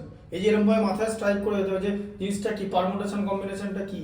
এরকম অঙ্ক দেয় যে 4টে বেঞ্চ আছে, 4টে জায়গা আছে, 4টে জায়গা আছে, মোট 6 জন আছে, তাহলে কত রকম ভাবে বসতে পারে, মানে ধরো 6 জনের নাম ধরো A B C D E F, এরকম এরকম অঙ্ক দেয়, ঠিক আছে। এগুলো কিন্তু একদম ইজিয়েস্ট ম্যাথ।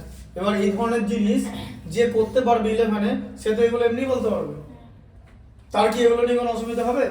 তাহলে ওটাই তোমাকে বারবার বলছি যে তুমি যখন 11 উঠবে তখন তোমার মানে কোয়ালিটির মানে হিউজ তোমার শিফট হবে, ঠিক আছে, মানে প্রচুর তোমার কোয়ালিটি বাড়বে যদি তুমি ঠিক জায়গায় জিনিসটাকে বাড়াও। আর না হলে কি হবে, না হলে ওরা একটা ব্ল্যাক হোল ক্রিয়েট করবে, জানো তো? হ্যাঁ, ব্ল্যাক হোল কি করে জানো তো? ব্ল্যাক হোল হচ্ছে নিজের ভেতরে সব জিনিসকে টেনে নেয়, তার মাধ্যাকর্ষণ শক্তি এত বেশি থাকে, তাই আইদার তোমাকে ব্ল্যাক হোল টেনে নেবে আর না হলে তুমি ব্ল্যাক হোলকে ডিফাই করবে। 11-এ এটাই হচ্ছে কনসেপ্ট, ঠিক আছে। আচ্ছা, পরেরটা আমাকে করে দেখাও তো, 4-এর এক একটা করে দেখাও। 2 sin 3 θ = 1, এখানে কিছু লেখার আছে নাকি? এটা কিছু লিখতে হবে কি এখানে? এখানে লেখার কিছু নেই, ওই কারণে আমি বলি যে স্টুডেন্ট 11-এ সায়েন্স নেবে, ফেব্রুয়ারি মাসে পরীক্ষা শেষ হয়ে গেল মাধ্যমিক, ফেব্রুয়ারি মাসে 15 তারিখের মধ্যে সিলেবাস পরীক্ষা শেষ, তো 15-এর মধ্যে 15 থেকে 15 দিন ছুটি নিক, পুরী ঘুরে আসুক, দীঘা ঘুরে আসুক, মন্দারমণি থেকে আসুক, আরো যেখানে যেখানে যাওয়ার কোনো অসুবিধা নেই, কিন্তু মার্চ মাস থেকে উচ্চতর ক্লাস শুরু করে দেয়। কেন? কারণ এপ্রিল থেকে মেন সিলেবাস শুরু, এপ্রিল আর নভেম্বরে exam, MCQ, half syllabus exam, 40 নম্বর এমসিকিউ, সেমিস্টার 1, মাথা তোলার টাইম নেই। একদম বন্দে ভারত না, জাপানের ট্রেন, চীনের ট্রেন, যা চালাবে চালাবে, মহাকাশ যানও চালাতে পারো, রকেট, ফাইটার জেট সব চালাতে পারো। ফাইটার জেটে বর্ধমান থেকে কলকাতাতে কতক্ষণ টাইম লাগবে জানো? রাফালে কতক্ষণ লাগতে পারে বর্ধমান থেকে কলকাতা? লোকাল ট্রেনে কতক্ষণ লাগে? 2 ঘন্টা লোকাল ট্রেনে? 3 ঘন্টা। সেইটা বলো, ঠিক আছে, 3 ঘন্টা লাগে। তাহলে রাফালে কতক্ষণ লাগবে? 1 ঘন্টা। সুপারে কতক্ষণ লাগে? সুপারে উঠেছো কোনদিন? সুপারে 1.5 ঘন্টা। সুপার কটার সময় ছাড়ে বলো? বর্ধমান সুপারটা সকালে 8টা। সকাল দুটোই সকালের, কড লাইনেরটা। হ্যাঁ, 8টার সময়। 8টার সময় করো না, 8টার সময় আমি বাড়িতে থাকি সুপার ধরার সময়। সুপার থাকে ছাড়া হচ্ছে বলো 8টা 35।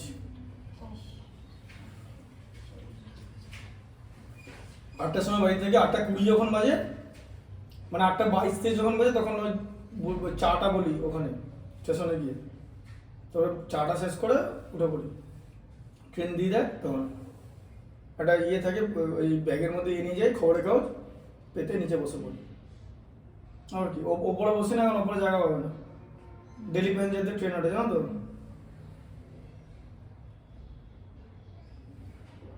আমাদের বন্ধুরা যদি যায় তাহলে ইয়ে খেলে, লুডো ফুডো খেলা হয়, লুডো, তাস আমি খেলি না, পারি না খেলতে। সুপার খুব ভালো train, one of the best. তাহলে সুপারে 1.5 ঘন্টা লাগে তো, তাহলে ফাইটার জেটে কত লাগবে, রাফালে কত লাগবে? বলো। তাহলে দেখো, তাহলে তোমাদের সময় সম্পর্কে কোনো জ্ঞান নেই, দেখেছো?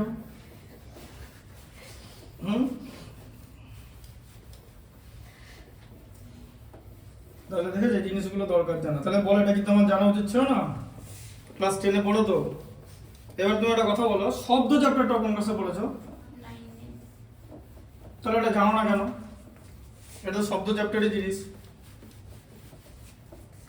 11-এর শব্দ তো তোমাকে কানের পাশে এসে যেমন শব্দ করবে তোমার কান ফেটে যাবে তো, 11-এর শব্দ, তাই না? নিউটন আছে, ল্যাপ্লাস আছে, তাহলে কি হবে, কতক্ষণ লাগে? 8 ঘন্টা বলছো? দেখো, আরে জিনিস হিসাব করে দেখাই, এটা অঙ্কের রিলেটেডই জিনিস। দেখো একটা জিনিস আছে, এটাকে বলা হচ্ছে Mac, MACH, Mac number. Mac number মানে হচ্ছে শব্দের গতিবেগের সমান, মানে 330 মিটার পার সেকেন্ড, এটা হচ্ছে শব্দের গতিবেগ, ঠিক আছে? বা 330 ms⁻⁻1, মানে 1 সেকেন্ডে, ঠিক আছে? আর রাফাল যেটা সেটা ম্যাক 5 পর্যন্ত যায়, ম্যাক 5। ম্যাক 5 মানে কত হলো তাহলে? এটাকে 5 দিয়ে গুণ করতে হবে, 330 × 5 মিটার পার সেকেন্ড, তাহলে কত হচ্ছে? 1650 মিটার পার সেকেন্ড।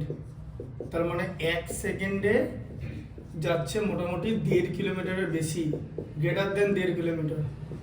বর্ধমান থেকে কলকাতার দূরত্ব হচ্ছে মোটামুটি 100 কিলোমিটার, ঠিক আছে? হ্যাঁ, তাহলে 1 সেকেন্ডে 1.5 কিলোমিটার যাচ্ছে, তাহলে 100কে 1.5 দিয়ে ভাগ করলে কত? 60। তাহলে 1 মিনিটে মানে 60 সেকেন্ডে 90 কিলোমিটার চলে যাবে, ঠিক আছে? আবার 1.5 মানে 64 সেকেন্ড, 66 সেকেন্ড, 66 মানে 1 মিনিট 6 সেকেন্ড, 1 মিনিট 6 সেকেন্ড চলবে রাফাল, বর্ধমান থেকে কলকাতা চলে যাবে 1 minute 6 second. That is fast Rafale. এটা হচ্ছে ম্যাক 5, ম্যাক 5, ম্যাক 3 আছে, ম্যাক 5, ম্যাক 3, ম্যাক 7 এরকম হয়। আমেরিকা ব্ল্যাক বার্ড আছে ম্যাক 7, ওরা ডেভেলপ করছে। রাফাল ফাইটার জেট যেটা, স্পিড বুঝতে পারলে আবার ফাইটার জেটের, ভাবা তাহলে 1 ঘন্টা ধরে রাফাল চালালে তো সব তেল ফেল শেষ, যা তেল। রাফাল তেলও সেরকম খায়, রাফাল স্প্লেন্ডার না যে 1 লিটারে 70 কিলোমিটার চলে যাবে। মাইলেজ যেরকম হয় না স্প্লেন্ডারের মাইলেজ, 1 লিটারে 70 কিলোমিটার যায় স্প্লেন্ডার। ওই জন্য প্রচুর লোক স্প্লেন্ডার নিয়ে তোমার ইয়েতেও যায়, লে লাদাখ পর্যন্ত যায়, কিন্তু একটা উচ্চতার পর আর ওঠা যায় না। কেন? কারণ ওটা তো কম সিসির গাড়ি, ওর এয়ার ফিল্টার ফেয়ার ফিল্টার আর কাজ করে না, মানে ওর অক্সিজেন নেই, তো অক্সিজেন ছাড়া তো এই দহনটা হবে না, যে দহন হয় যে তেল যে মানে পোড়ায় জিনিসটাকে, ঠিক আছে? স্পার্ক প্লাগে পুড়িয়ে যেটা দহন তো হবে না অক্সিজেন ছাড়া, তখন অক্সিজেন কম, ওই জন্য এয়ার ফিল্টার কাজ করে না। ওটাতে একটাই সিলিন্ডার আছে, 4টে ভালভ, দুটো সিলিন্ডারের গাড়ি হলে যায়, তেমনি 2টো সিলিন্ডারের গাড়ি কিন্তু 20 মাইলেজ দেয়, স্প্লেন্ডার 70 মাইলেজ দেয়। তাই প্রচুর লোক স্প্লেন্ডার নিয়ে ঘোরে। হিরো স্প্লেন্ডার, গ্ল্যামার, এই গাড়িগুলো খুব ভালো গাড়ি। তারপরে হন্ডা সাইন, তারপরে হচ্ছে সাইন এসপি, ঠিক আছে? গাড়িগুলো খুব ভালো গাড়ি, সরু চাকা কিন্তু মাইলেজ ভালো। এবার এগুলো বিরাট জোরে চালানো যাবে না। তুমি স্প্লেন্ডার 50-এ চালাবে, ঠিক আছে? কারণ 50-এ যখন আমার স্প্লেন্ডারে 4টে গিয়ার লেগে যাবে, 4টেই গিয়ার আছে স্প্লেন্ডারে, 2 ডাউন 2 আপ, এরকম করে যদি দুদিকে এরকম 4টে গিয়ার, আর গিয়ার নেই, 4টে গিয়ারই 50 উঠে যাবে। তারপর আর জোরে চালানো যাবে না। 50-এ গাড়িটা চালালে তুমি 70 থেকে 75 মাইলেজ পাবে। It's a good bike Splendor, কারণ স্প্লেন্ডার কার মেনটেনেন্স কষ্ট কম, ঠিক আছে? বাইকের কোনো ভালো খারাপ হয় না। এই বলে না যে এই বাইক ভালো, অমুক বাইক খারাপ, কোনো বাইক খারাপ না। প্রত্যেকটা গাড়ির প্রত্যেকটা জিনিসের অ্যাডভান্টেজ আছে। ওই জন্য আমি বারবার বলি, আমাকে যদি জিজ্ঞেস করে যে যেহেতু বাইকের ব্যাপারে আমি অনেক নলেজ শেয়ার করি, আমি বলি যার যেরকম দাম, কন্টিনেন্টাল জিটি খুব ভালো গাড়ি, তেমনি 20 মাইলেজ দেবে। আর যার নিজের রোজগার নেই, শুধু রোজগার না, ভালো টাকা রোজগার থাকতে হবে। আমার ব্যক্তিগতভাবে কন্টিনেন্টাল জিটি খুব একটা ভালো লাগে না, সেটা আমার ধারণা। কিন্তু কারোর যদি, কিন্তু গাড়িটা খুব ভালো গাড়ি, কন্টিনেন্টাল জিটি গাড়িটা ভালো, তার কারণ পেছনের চাকাটা মোটা করতে হতো। ওরা এনফিল্ডে 350-এর মোটা চাকা দিচ্ছে, 140-এর ইয়েতে গোয়ান ক্লাসিকে, ঠিক আছে? এখানে কন্টিনেন্টাল জিটি ছোট জায়গা, জাস্ট ওই কারণে। তো ওটা কিন্তু 18 থেকে 20 মাইলেজ দেবে, তাহলে যে ওটা কিনবে তার কিন্তু প্রচুর মেনটেন্স কস্ট দিতে হবে, তো তার কিন্তু খরচ বেশি, সুতরাং সে মতো রোজগার করতে হবে। খুব সিম্পল ব্যাপার। বাট স্প্লেন্ডার, গ্ল্যামার, এই গাড়িগুলো খুব ভালো গাড়ি, এই গাড়িগুলো। হ্যাঁ, তবে এই গাড়িগুলো নিয়ে ওই KTM এর মতো করা যাবে না, যে KTM যেরকম করে, KTM নিয়ে ওই কেক্স পড়বে একটা কচি কলাপাতা কালারের, এরকম এদিকে এইখানটা সাদা চুল, এখানটা কচি কলাপাতা থাকবে, আর এখানে পুরো মেশিন দেওয়া জায়গাটা পুরো মেশিন, এখানে কিছু না, ঝুলবি কিছু না, সব মেশিন দিয়ে বানানো। এইখান থেকে চুল শুরু, ছেলেবেলা দেখো না ছাপড়ি বলে, আর হাতে একটা বালা টাইপের পড়বে, সেই বালায় কারোর নাম লেখা থাকবে, এখানে লেখা থাকবে অঙ্কিতা, লাভ সাইন দিয়ে, এখানে লেখা থাকবে পুষ্পিতা, ঠিক আছে? এখানে লেখা থাকবে রিয়া, এরকম যেরকম ট্যাটু বানাবে। তারপর ট্যাটু আবার চেঞ্জও হয়ে যাবে, তারপরে এই জানুয়ারি মাসে অঙ্কিতা, ফেব্রুয়ারি মাসে পুষ্পিতা, ট্যাটু চেঞ্জ করাতে হবে। ঠিক আছে? আমাদের মতো লোকাল এরকম লেজার ধরে পুড়িয়ে দিতাম, এরকম পুরো চামড়া পুড়িয়ে চামড়াই উড়িয়ে দিতাম, এরকম সব ট্যাটু করা বেরিয়ে যেত। যারা ট্যাটু মোছে না, কিরকম একবার লেজার দিয়ে পুড়িয়ে দেওয়া জায়গাটা। এটা তো ট্যাটু তো বোর্ডের এই না, মার্কার পেন না যে পেন দিয়ে রং মুছে দিলাম, ঠিক আছে? হ্যাঁ, তো ওরা ওরকম ওই কেটিএম চালায় আর গাড়ি নিয়ে ওরকম করে, সেই কারণে কেটিএম হয়ে গেছে ছাপড়ি গাড়ি। আর কেটিএম এর গঠনটা দেখবেন, গঠনটা দেখতেই জিনিসটা কেন ওটা লাগে। হ্যাঁ, ছাপড়ি ছাপড়ি লুকিংটা ভালো, যে এই জায়গায় একটা গাড়ি আছে, ইয়ামার একটা গাড়ি আছে এমটি, ওটাও ওরকম দেখতে, মুখটা কিছু নেই। গাড়ি হবে একদম পুরো ফুল ভাইজার দেওয়া, যে এটা ভালো ভাইজার হলে ভাইজার ফুল দিয়ে দাও, হাফ দিও না, আর নাহলে ভালো নেকেট বানাও, সেরকম ভালো গাড়ি আছে। যাই হোক, তো এটা এত কম সময় লাগে। আর গাড়ি বাইকে কি প্রবলেম হয়, যত ওপরে উঠবে তত গাড়ির স্পিড কমে যাবে। ওই জন্য পাহাড়ে বলে ধীরে গাড়ি চালাতে, কারণ পাহাড়ে খাদ, পাহাড়টাকে তুমি যদি দূর থেকে দেখো না, তখন পাহাড়ের অ্যাঙ্গেলটাই চেঞ্জ হয়ে দেখবে, তুমি দেখবে এরকম ধাপ কেটে উঠছে। এই দূর থেকে দেখবে অনেক রিল থাকে, দেখবে দূর থেকে পাহাড়ের যারা ইয়ে বানায়, এবার যত এলিভেশন করো তত কিন্তু স্পিড কমে যাবে। তার কারণ হচ্ছে এই যখন এই দিকে যত উঠছে তত তো গ্র্যাভিটি এগেনস্টে কাজ করছে। তুমি সিঁড়ি দিয়ে উঠতে কষ্ট হয় বেশি না নামতে কষ্ট হয় বেশি? উঠতে কষ্ট হয় বেশি। এই যে সিঁড়ি দিয়ে ওঠা ব্যাপারটা, যে এই জিনিসগুলো, এগুলো কোন ফর্মুলা হয়? এই যে তোমরা কিন্তু ক্লাস 9-এ পড়েছো, বলবো যে এটা ফিজিক্সে পড়েনি, u t plus half a t square পড়েছো তো? বলো, v square equal to u square plus 2as, তাই তো? হ্যাঁ, কি v equal to u plus এটি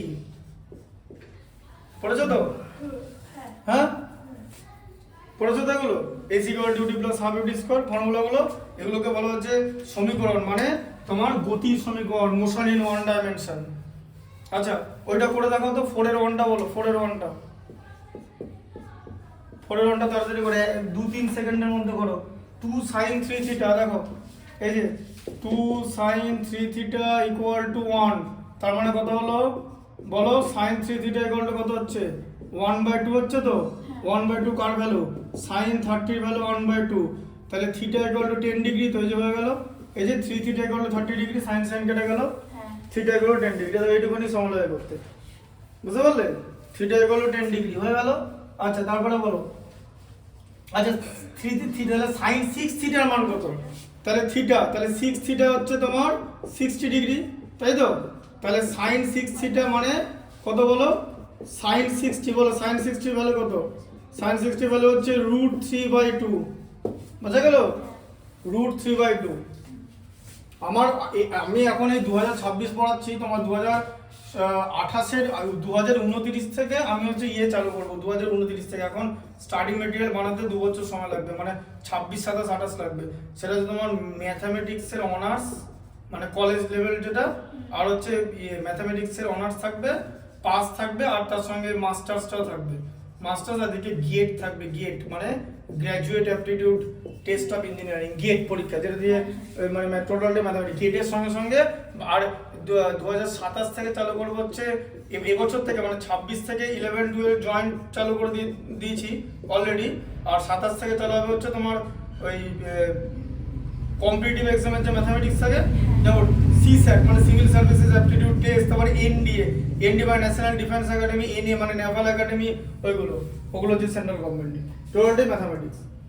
আমি রোজ মানে আমি কিরকম বলো তো, আমার কাছে মানে আমার ইনস্টাগ্রাম, আমার সবসময় ম্যাথামেটিক্সের জিনিস দেখি, যখন কোনো একটা ম্যাথামেটিক্স দেখলাম ওটাকে সেভ করে রেখে দিই, যে কিরকম জিনিসটা হচ্ছে। ম্যাথামেটিক্সটা আমার কাছে খুব ইম্পর্টেন্ট জিনিস, কারণ আমার জ্ঞান কিন্তু খুব লিমিটেড। তুমি যদি ভাবো যে আমি সব বিষয় জানি, আমি কিন্তু জানি না। আমি এক একটা জিনিসের আমি কিচ্ছু জানি না। ধরো জিজ্ঞেস করো, ধরো ভূগোল, খুব কম জিনিস জানি ভূগোল সম্পর্কে, ইতিহাস তাও একটু আধটু জানি, পলিটিক্যাল সায়েন্স একটু জানি। তার কারণ হচ্ছে দেখো, দেশের মধ্যে থাকি, পলিটিক্স আমাদের দেশে খুব একটা বিরাট মেজর ফ্যাক্টর। তোমাকে ন্যাচারাল নর্মাল জিনিসগুলো জানতে হবে, যে বিল কাকে বলে, অমুক জিনিস কাকে বলে, গভর্নর জেনারেলের পাওয়ার কি, অমুকের পাওয়ার কি, এগুলো জানি।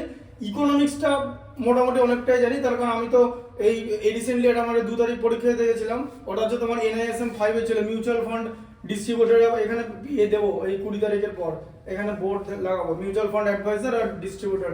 এটা হচ্ছে তোমার মানে এটা আরেকটা আমার মানে কাজ, অকুপেশন, এই পড়ানোর সঙ্গে সঙ্গে। ওটা তোমার পরীক্ষা পাস করতে হয়, ওটা পরীক্ষা শুধু পাস করতে হয় না, ওই পরীক্ষাটা এমন একটা পরীক্ষা, NISM এর পরীক্ষা, ওটাতে কোনো রিজার্ভেশন নাই। মানে তুমি যদি কানা হও, হাত আঙুল বাদ চলে যায়, হাত পা কেটে যায়, যাই হোক, যে কোনো physical handicap, SC ST OBC whatever, যাই হোক, রিজার্ভেশন নেই, তোমাকে পরীক্ষায় নম্বর তুলতে হবে। আর এখানে 100 পাস হচ্ছে 60 নেগেটিভ মার্কিং সমেত এই পরীক্ষাগুলো। আমার এসছে তোমার হচ্ছে ওই 79 এসছে। তারপরে আরো পরীক্ষা হয়, এগুলো সব দেবো। আর 160, আর এবারে দেখেছো নিট পরীক্ষার নাম শুনেছো? ডাক্তার এন্ট্রান্স, ন্যাশনাল এন্ট্রান্স কাম এলিজিবিলিটি টেস্ট। নিট পরীক্ষায় কাট অফ কত দেবে জানো? 2026 এর নিট পরীক্ষায় কাট অফ কত থাকছে জানো? 0। নিট ইউজি মানে আন্ডার গ্রাজুয়েট, 0 পেলেও তুমি মেডিকেল কলেজে চান্স পাবে পড়ার জন্য। ভাবো তাহলে। ওই জন্য একটা লোক ভালো লিখেছে যে বাড়িতে ভালো করে থাকুন, ভালো খাবার খাওয়া দাওয়া করুন, নেশা টেশা করবেন না, কারণ ডাক্তারখানায় গেলে বাকিটা ভগবানের নামে। 0 পাওয়া ডাক্তার তোমাকে চেক আপ করবে, মাইনাসও হতে পারে। এই রিজার্ভেশনে মাইনাস আছে, -10। ধরো একজন ডাক্তার তোমাকে দেখছে আজ থেকে 10 বছর পর, তুমি রেজিস্ট্রেশন নাম্বার চেক করে দেখা গেলো পেয়েছে -10। কততে? 720-তে। তোমার কেমন লাগবে চেক করাতে? ডাক্তার দেখাতে কেমন লাগবে? আর ফাইন্যান্সিয়াল স্কেলে, ফাইন্যান্স মানে কি বলতো, ধরো এরকম যে ধরো একটা লোকের ধরো হাজব্যান্ড ওয়াইফ, ঠিক আছে, ধরো হাজব্যান্ডের বয়স 30, ওয়াইফের বয়স 30, দিয়ে ওদের একটা বাচ্চা কাচ্চা হলো, সে তার যখন 20 বছর বয়স হবে তখন তার হায়ার এডুকেশন কেমন হবে সেটার যে একটা ফাইন্যান্সিয়াল প্ল্যান, সেটা হচ্ছে যারা অ্যাডভাইজার তারা পড়ে এই পরীক্ষা। আর এটা সেবি রেজিস্টার, মানে security exchange board of India, ওর যে ইন্টারভিউটা হয় না সেবি, যারা ওখানে 90 পেয়েও যায়, আমি ধরো 79 পেয়েছি, ধরো 90 পেলে কেউ ধরো 80 পেলো, মানে আমাদের অবস্থা খারাপ করে দেবে, মানে এমন ইন্টারভিউ নেবে। কারণ এটা হচ্ছে ফাইন্যান্সিয়াল। এখানে 0 পেলে তোমার মানে এখানে 0 হবে না, মানে তোমার নম্বরই আসবে না। তাহলে অথচ তুমি একটা জিনিস বলি, এই ফাইন্যান্স ম্যানেজ যেমন টাকা পয়সা ম্যানেজ করা যেমন ইম্পর্টেন্ট, তেমনি স্বাস্থ্যটাও তো ইম্পর্টেন্ট। তুমি এবার বলো, ধরো আমি আমারটা বলছি, আমার কাজটা আমি বলছি, ধরো সবকটা পরীক্ষা পাস হয়ে গেল, সেবি রেজিস্টার সবকটা, ফাইন্যান্স, ধরো তোমার 500 টাকা ক্ষতি হলো, 1000 টাকা ক্ষতি হলো, ফিরে আসবে তো? হেলথ যদি ক্ষতি হয়, ধরো ডাক্তার তোমার একটা অপারেশন করতে গিয়ে একটা নার্ভ কেটে দিল, শুনতে হাসি পাচ্ছে, কেমন হবে সেটা ভাবো। সে ডাক্তার কিন্তু মাইনাস পাওয়া ডাক্তার, হতেই পারে তো। তাহলে হেলথেই করার উচিত ছিল কি? 720 নম্বরের পরীক্ষা, আমাকে যদি সেট করতে বলতো না, পরিষ্কার বলতাম 600 নিচে পাওয়া যাবে না। আরে ডাক্তার, তাকে তো অ্যাকিউরেট হতে হবে। মাইনাস পে যদি ডাক্তার হয় তাহলে কি? মাইনাস পে ডাক্তারগুলো হবে তো, প্রাইভেট কলেজ থেকে বেরোবে 1.5 কোটি টাকা দিয়ে পড়ে, বাবার রাইস মিল আছে, দিয়ে ডাক্তার হবে। বুঝতে পারছো কেমন কি হবে? ছোটখাটো গলা ব্যথা সর্দি গেছে ওগুলো কিন্তু ঠিক করে দেবে, যেই কোনো একটা মেজর অপারেশন করতে হবে ব্যাস। তারপরে এমনকি ফিজিশিয়ান সেও কিন্তু ভুল ওষুধ দিতে পারে, কারণ এত কম নম্বর পেয়ে যদি খুব চান্স পায় তাহলে তো হবে না। এই জন্য NISM আর NISM এ এটা তো গেলে সেবি, আর NISM এর পরীক্ষা কেমন হয় জানো? দেওয়ার বলো রেজাল্ট কবে বেরোয়, মাধ্যমিকের রেজাল্ট কবে বেরোয়? 3 মাস পর বেরোয় তো। WBCS এর নাম শোনো, ওয়েস্ট বেঙ্গল সিভিল সার্ভিস, 2 বছর 3 বছর 4 বছর ধরে পরীক্ষা নেয়, রেজাল্ট বেরোয় না। তারপরে যে এই রেজাল্টগুলো 6 মাস 10 মাস 8 মাস বেরোয়, এটা কিরকম রেজাল্ট বেরোয় জানো? বলে দিচ্ছি। আমার পরীক্ষা ছিল হচ্ছে 1:30 থেকে 3:30 পর্যন্ত, 3:30 PM, 3:30 PM এ সাবমিট করেছি, 3:30 PM মানে 3:30 মিনিট, 3:30 মিনিট 18 সেকেন্ড, ঠিক আছে, রেজাল্ট বেরিয়ে গেল। এরকম স্ক্রল করে ঘুরলো, বাফারে গেল, রেজাল্ট বেরিয়ে গেল। সঙ্গে সঙ্গে কতগুলো কোশ্চেন অ্যাটেন্ড করেছি, কতগুলো ঠিক হচ্ছে, কতগুলো ভুল হচ্ছে, পার্সেন্টেজ, কোয়ালিফাইড, টোটাল বেরিয়ে গেল। তুমি যদি আমার ওয়েবসাইটে দেখো, তোমার হচ্ছে আমার মানে এরকম এমটা হচ্ছে, এই যে এমটা বড় হাতে, এই যে ময়ূখ @das1990, যেটা হচ্ছে আমার পাসওয়ার্ড। এখান থেকে এটা হচ্ছে NISM আমার মানে পাসওয়ার্ড, এটা কোনো গোপন জিনিস না, এটাতে পেলে তুমি আমার রেজাল্টটা দেখতে পাবে। আর রেজিস্ট্রেশন নম্বরে রেজাল্ট দেখায় না ডাক্তারদের, রেজিস্ট্রেশন নম্বর দেখা যায় অমুক জায়গা থেকে পাস করেছে, কত পেয়েছে সেটা দেখায় না, মানে ট্রান্সপারেন্ট না। তুমি যদি খোঁজ নিয়ে সত্যি করে কখনো লোক লাগিয়ে খোঁজ নিয়ে যাবা, দেখবে যে -5 পেয়ে বসে আছে, এরকম হতে পারে। 2 3 1 0 5 20, সেগুলো 20 100তে 20 পেলেও তো ভালো হবে না। 720 নম্বরের পরীক্ষায়, এটা 720 নম্বর পরীক্ষা হচ্ছে নিট, এই যে নিট এক্সাম। কিভাবে 720 হয়? এই যে 360 নম্বরের বায়োলজি থাকে, তাহলে বায়োলজি জিনিসটা খুব ইম্পর্টেন্ট তো, bacteria gram negative gram positive বিরাট ইম্পর্টেন্ট বায়োলজিটা, টেনে মুখস্থ করতে হবে, বিরাট ইম্পর্টেন্ট বায়োলজি মেডিকেল সায়েন্সে, তাই তো। ফিজিক্স থাকে হচ্ছে 180 নম্বরের, আর কেমিস্ট্রি থাকে হচ্ছে 180 নম্বরের, ঠিক আছে। ফিজিক্সে 45 নম্বরের 4টে কোশ্চেন থাকবে, ঠিক আছে। এই 4 নম্বরের 45টা কোশ্চেন থাকবে, এটা তো 4 নম্বরের 45টা কোশ্চেন থাকবে, ঠিক আছে। এটার জন্য টোটাল তুমি 3 ঘন্টা টাইম পাবে, 3 আওয়ার্স টোটাল, ঠিক আছে ইয়ে করার জন্য।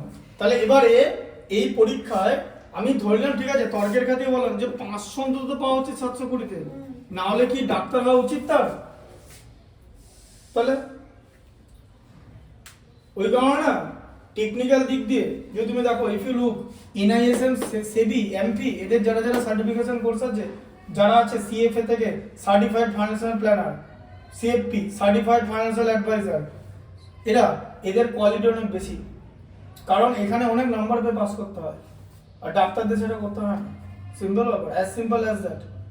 তাই জন্য এই পরীক্ষাগুলো কি, অথচ এখানে কিন্তু দারুণ সিলেবাস, কিন্তু যখনই কোনো স্টুডেন্ট দেখবে আমি কম নম্বর পেয়ে পাস করে যাবো, তার তো পড়ার চার থাকবে না।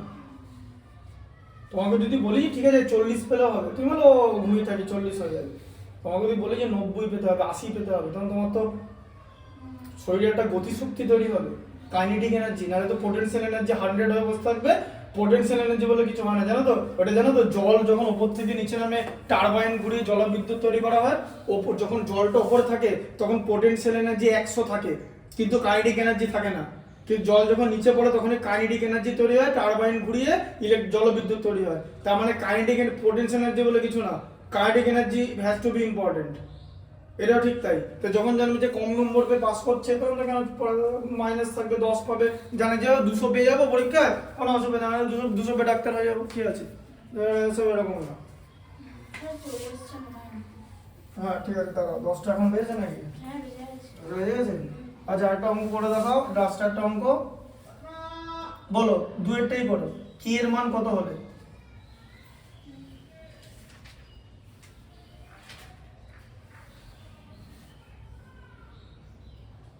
কি এর মান কত হলে দেখো, কি এর মান বলো, কি x square plus 2x minus 3 সমান 0। কি এর মান কত হলে সমীকরণের একটি বীজ 2 হবে? বলছি একটি বীজ 2 হয় বলেই দিয়েছে, মানে x এর একটা মান 2, x এর জায়গায় 2 বসিয়ে দেবে। তাহলে k * 4, এই যে x এর মান 2 হলে স্কয়ার মান 4, তো এটা 4 মাইনাস 3 ইকুয়াল টু 0। তাহলে 4k plus 1 equal to 0, 4k equal to minus 1, k equal to minus 1/4। আচ্ছা आंसर k মান হচ্ছে মাইনাস 1/4, দেখে নাও, হ্যাঁ মাইনাস 1/4। আচ্ছা তারপর এটা বলো, এটা বলো 6টা বলো, ঘড়ির কাঁটা 1 ঘন্টায় যে কোণ আবর্তন করে তার বৃত্তীয় মান কত? তাহলে ঘড়ির কাঁটা 1 ঘন্টায় কত ডিগ্রি কোণ উপর হয়? যে ঘড়ির কাঁটা এরকম, এখান থেকে 1 2 3 4 5, এদিকে 6 7 8, এখানে 9 10 11, এদিকে 12, তাই তো? এরকম থাকে তো। তাহলে 1 ঘন্টায় ঘড়ির কাঁটা, এটা ছোট কাঁটা, ধরো 12টা এটা ছোট কাঁটা, এটা বড় কাঁটা, তাই তো? তাহলে ধরো 12টা বাজে, 12টা মানে দুটো কাঁটা একসঙ্গে, যখন 1টা বাজবে ঘড়ির কাঁটা তখন এখানে চলে যাবে, তাই তো? হ্যাঁ, তাহলে 12টা থেকে 1টা, তাহলে কত হবে? ঘড়ির কাঁটা কত ডিগ্রি কোণ উৎপন্ন করবে? টোটাল 12 ঘন্টা, টোটাল 12 ঘন্টা মানে 12 আওয়ার মানে হচ্ছে 360 ডিগ্রি তো টোটালটা।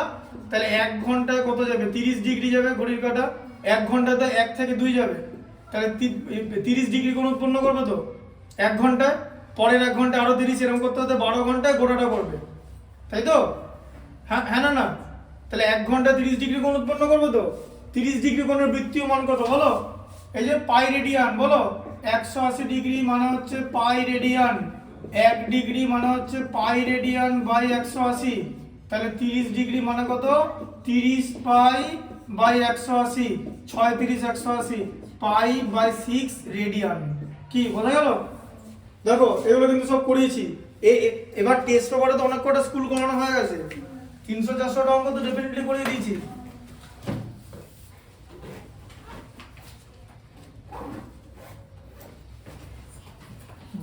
আগে কিন্তু বইয়ের গুলো করবে, ঠিক আছে?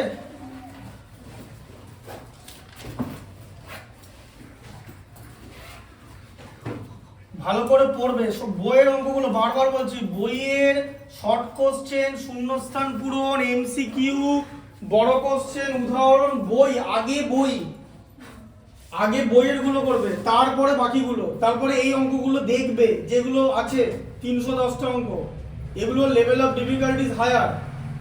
একটা দুটো অঙ্ক হয়তো থাকতে পারে, কিন্তু 5 থেকে বাকিটা এখানে কিন্তু সব বইয়ের অঙ্ক থাকবে, এখানে কিন্তু কোনো বাইরের অঙ্ক দেওয়ার নিয়ম নেই। বোঝা গেল? হাইট এন্ড ডিস্টেন্স বই থেকে থাকবে, দুটোর মধ্যে একটা করতে হবে। ত্রিকোণমিতি বাকিগুলো তিনটের মধ্যে দুটো করতে হবে। রাশি বিজ্ঞান তিনটের মধ্যে দুটো করতে হবে, মিন মিডিয়ান মোড, ঠিক আছে? প্রত্যক্ষ পদ্ধতি, ক্রমবিচ্যুতি পদ্ধতি, ঠিক আছে? তারপরে এদিকে তোমার মধ্যমা, এদিকে হচ্ছে তোমার সংখ্যাগুরু মান ফর্মুলাতে থাকবে। তারপরে তোমার উপপাদ্য বইয়ের বাইরে থেকে দেবে না, যে কোনো একটা করতে হবে। অন্তর্বৃত্ত পরিবৃত্ত বইয়ের মধ্যে দেবে, যে কোনো একটা করতে হবে, ঠিক আছে? আর এক্সট্রা বইয়ের মধ্যে থেকে দেবে, যে কোনো একটা করতে হবে। আর অংশীদারি কারবার, চক্রবৃদ্ধি সুদ, সরল সুদ কষা, তারপরে তোমার হচ্ছে দ্বিঘাত সমীকরণ, এগুলো টোটাল মানে বাকি 5 থেকে 15 বাকি নম্বর থাকে। কারণ তোমার যদি এখানে 6, এদিকে 5, এদিকে 5 11, আর এদিকে 10 20, 6 5 11, 5 16 আর 20 36, ঠিক আছে? 36 নম্বর হচ্ছে শর্ট কোশ্চেন, তাই তো? এই যে 10 দুগুণে 20, তাই তো? 5 1 5, 5 1 5, আর 6টা এমসিকিউ, 6 1 6, তাই তো?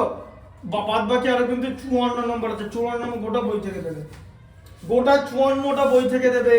54 এর মধ্যে আমি যদি অন্তত যদি 44 পাওয়া 10 নম্বর বাদ দিয়ে, সাপোজ বলছি 44 হলো, ওরালে 10 আছে 54 হলো তো? হ্যাঁ, ওরালে কত পেয়েছো? 10ই তো দিয়ে দেয়, 54। আর এখান থেকে আমি কিন্তু এগুলো কিন্তু প্রচুর প্র্যাকটিস করেছি। ও এখানে 36 থেকে অন্তত তুমি যদি 16 পাও, 16 36-এ, তাহলেই তোমার 70 হয়ে যাচ্ছে। দেখো 54 + 16 = 70, তো 70 হয়ে গেল, ব্যাস। এবার তুমি বাকি যা পারবে, এটা তো মিনিমাম পাওয়া যায়। হ্যাঁ, জীবন বিজ্ঞানে অন্তত 90 নম্বর পাওয়া যায়, অঙ্কে 70 ধরলাম, আর ভৌত বিজ্ঞান 80 ধরলাম, তাহলে তিনটি এভারেজে করে 80 হয়ে 240 হয়ে গেল। 80 × 3 240। এইসব আর বাকি সাবজেক্টগুলো কিন্তু ইম্পর্টেন্ট, ঠিক আছে? এই জীবন বিজ্ঞান, ভৌত বিজ্ঞান সব কিন্তু কোশ্চেন ধরে ধরে রেডি করবে, যেরকম কোশ্চেন লেখানো আছে, মানে এদিকে কোশ্চেন ধরবে, বইতে রিডিং পড়বে, মুখস্থ হবে। বুঝতে পারলে ব্যাপারটা? একদম কিন্তু পরিষ্কার বলে দিলাম। এরপর বাকিটা কিন্তু করতে আর 3টে পরীক্ষা নেবো, একদম বই থেকে যেরকম কোশ্চেন আছে সেরকম দেবো। আগে টেক্সট বইয়ের উদাহরণের অঙ্ক, অনুশীলনীর সমস্ত অঙ্ক, এই 54 নম্বর কিন্তু পাবে। আর দাঁড়াও, এখানে একটা ব্যাপার আছে, এই 36ও কিন্তু বইয়ের মধ্যে থেকে থাকবে ম্যাক্সিমাম। আমি বারবার বলছি, 6 থেকে 8 নম্বর বাইরে থাকবে ম্যাক্সিমাম। হয়তো এমসিকিউ একটা বাইরের বলতে কেমন? বাইরের বলতে তোমাকে প্রিজম দেবে না, হয়তো বইয়ের অঙ্কটা নয়। এবার যদি এরকম একটা অঙ্ক দিয়ে বলে যে কে এর মান কত, এটা ধরো এই অঙ্কটা বইতে আছে, তো সমীকরণটা চেঞ্জ করে দিল, একটা বীজ যদি -5, তাহলে x এর মান -5 ধরবে, এর বেশি কিছু বাইরে দেবে না। কারণ এবার এই যে জায়গাগুলো, এইখানে কিন্তু আমি যথেষ্ট সাপোর্ট দিচ্ছি তোমাদের এই 36 নম্বরে, প্রচুর কিন্তু টেস্ট পেপারে করানো হয়েছে। আমি এই 54 নম্বর কমপ্লিট করানোর পরও কিন্তু এখানে কিন্তু তোমাদের বিরাট সাপোর্ট দিয়েছি, প্রচুর অঙ্ক করানো হয়েছে, তার সঙ্গে আরো এক্সট্রা 310টা অঙ্ক আছে, ঠিক আছে? প্রচুর সাপোর্ট কিন্তু আছে। 70 নম্বর কিন্তু ইজিলি পাওয়া যায়, ভৌত বিজ্ঞানে কিন্তু 80 পাওয়া যায়, জীবন বিজ্ঞানে পাওয়া যায়। টোটালটা কিন্তু করে দিচ্ছি, সারা বছর যথেষ্ট সাপোর্ট দিচ্ছি কিন্তু এফর্ট দিয়ে, টোটালটা সেই এফর্টটাকে মাথায় রাখবে, বুঝতে পারলে? আর একদম ঠান্ডা মাথায় জিনিসটা করবে, কারণ এরপরে 21 তারিখ পড়াবো, 21 তারিখ তো করাবো, অঙ্ক করাবো লাস্টটা, আর 19 তারিখ করাবো জীবন বিজ্ঞান, ভৌত বিজ্ঞান। এরপর আর টাইম নেই, এটা হচ্ছে স্ট্র্যাটেজি, আর কিছু চেঞ্জ হবে না এখানে স্ট্র্যাটেজিতে, সব কিন্তু হিসাব করে দেখিয়ে দিলাম, বুঝতে পারলে? আর বুদ্ধি করে করবে, কোনটা পারবে। এই 54 কিন্তু নিজেদের হাতে আছে, এখান থেকে কিছু পারা যাবে না, এখানে যেন ভুল না হয়। তাও আমি 10 নম্বর ছেড়ে এখানে করেছি। এবার এখানে যদি পুরো 54 পাও, আরো 10 পেয়ে 80 হয়ে গেল অঙ্কের নাম্বার। এখানে যদি আরো 26 পাও 36-এ, তাহলে আরো 10-এ 90 হয়ে যাবে। খুব সিম্পল ব্যাপার, আর কিছু কিন্তু বাকি থাকে না। তাহলে নম্বর পাওয়াটা কিন্তু পুরোটাই ডিপেন্ডেন্ট অন ইউ। আর আমি কি বলেছি, যদি সায়েন্স নিয়ে পড়তে ইচ্ছা হয় তাহলে অবশ্যই পড়ো। সবচেয়ে ইম্পর্টেন্ট সাবজেক্ট সায়েন্স গ্রুপের কি? ম্যাথামেটিক্স। আমার কাছে পড়বে তো, আমি দায়িত্ব নিয়ে পড়াবো, আমি আমারটা গ্যারান্টি দিতে পারি। আর ম্যাথামেটিক্স যার ভালো, তার কিন্তু ফিজিক্স কেমিস্ট্রি কোনো ব্যাপার না, ঠিক আছে? তাই এটা মনে রাখবে। তাই যদি মনে হয় যে সায়েন্স নিয়ে পড়বে, তোমাকে বলছি যদি সায়েন্স নিয়ে পড়বে আমি ম্যাথামেটিক্সটা পড়াবো। আর ম্যাথামেটিক্স হচ্ছে সায়েন্সের পাইভট। বায়োলজি হোক, ফিজিক্স হোক, কেমিস্ট্রি হোক, মেনটা হচ্ছে ম্যাথামেটিক্স। মেনটা ছাড়া কিছু হবে না। তাই ওটা আমি দায়িত্ব নিয়ে তোমাদের পড়াবো, কোনো চিন্তা নেই। বাদ বাকি ফিজিক্স কেমিস্ট্রি যেখানে পড়বে সেটা তুমি দেখে নিতে পারো, কারণ ওখানেও ম্যাথামেটিক্স লাগবে নর্মাল সি বা যা বার করার জন্য। তাই ম্যাথামেটিক্স আমি দায়িত্ব নিয়ে পড়াবো। তাই যদি মাধ্যমিকে তোমরা যদি মানে অন্তত 60 থেকে 70 পাও, স্টিল তোমাদের জায়গা থাকবে 11-12 সায়েন্স নিয়ে পড়ার, ঠিক আছে? বাকি কি করে নম্বর তোলাতে হয়, কিভাবে প্র্যাকটিস করাতে হয়, 11 আমার হাতে থাকবে, তো আমি ওটা পড়াবো। আর নিশ্চয়ই আমাকে তো চেনোই, আমি নিশ্চয়ই লগারিদম এখান থেকে বলবো না যে লগের ফ্যাক্টর করো, লগারিদম একদম ডিটেলস থেকে শুরু হবে, কারণ আমি সেই পেজটা জানি তোমাদের পড়িয়ে, আর আমি সবাইকে এরকমভাবে পড়াই। তাই আমি আমার গ্যারান্টি দিতে পারবো। তাই যদি সায়েন্স নিতে হয়, যদি ইচ্ছা হয় সায়েন্স না, তাহলে অবশ্যই নিও, কোনো চিন্তা নেই। বেশি ভয় পেয়ে লাভ নেই কোনো জিনিসে, এটা কোনো হরর জায়গা না। যদি তুমি একটা দুর্গ থেকে গেটটা নিয়ে থেকে বন্ধ হয়ে গেল, ঘরটা বন্ধ হয়ে গেল, একটা শব্দ শুনতে পাচ্ছ, সেরকম তো নয়। ব্যাস যাও। স্যার বইটা ও ঠিক আছে। হুম স্যার আসছি। হুম হুম স্যার আসছে। হুম হ্যাঁ।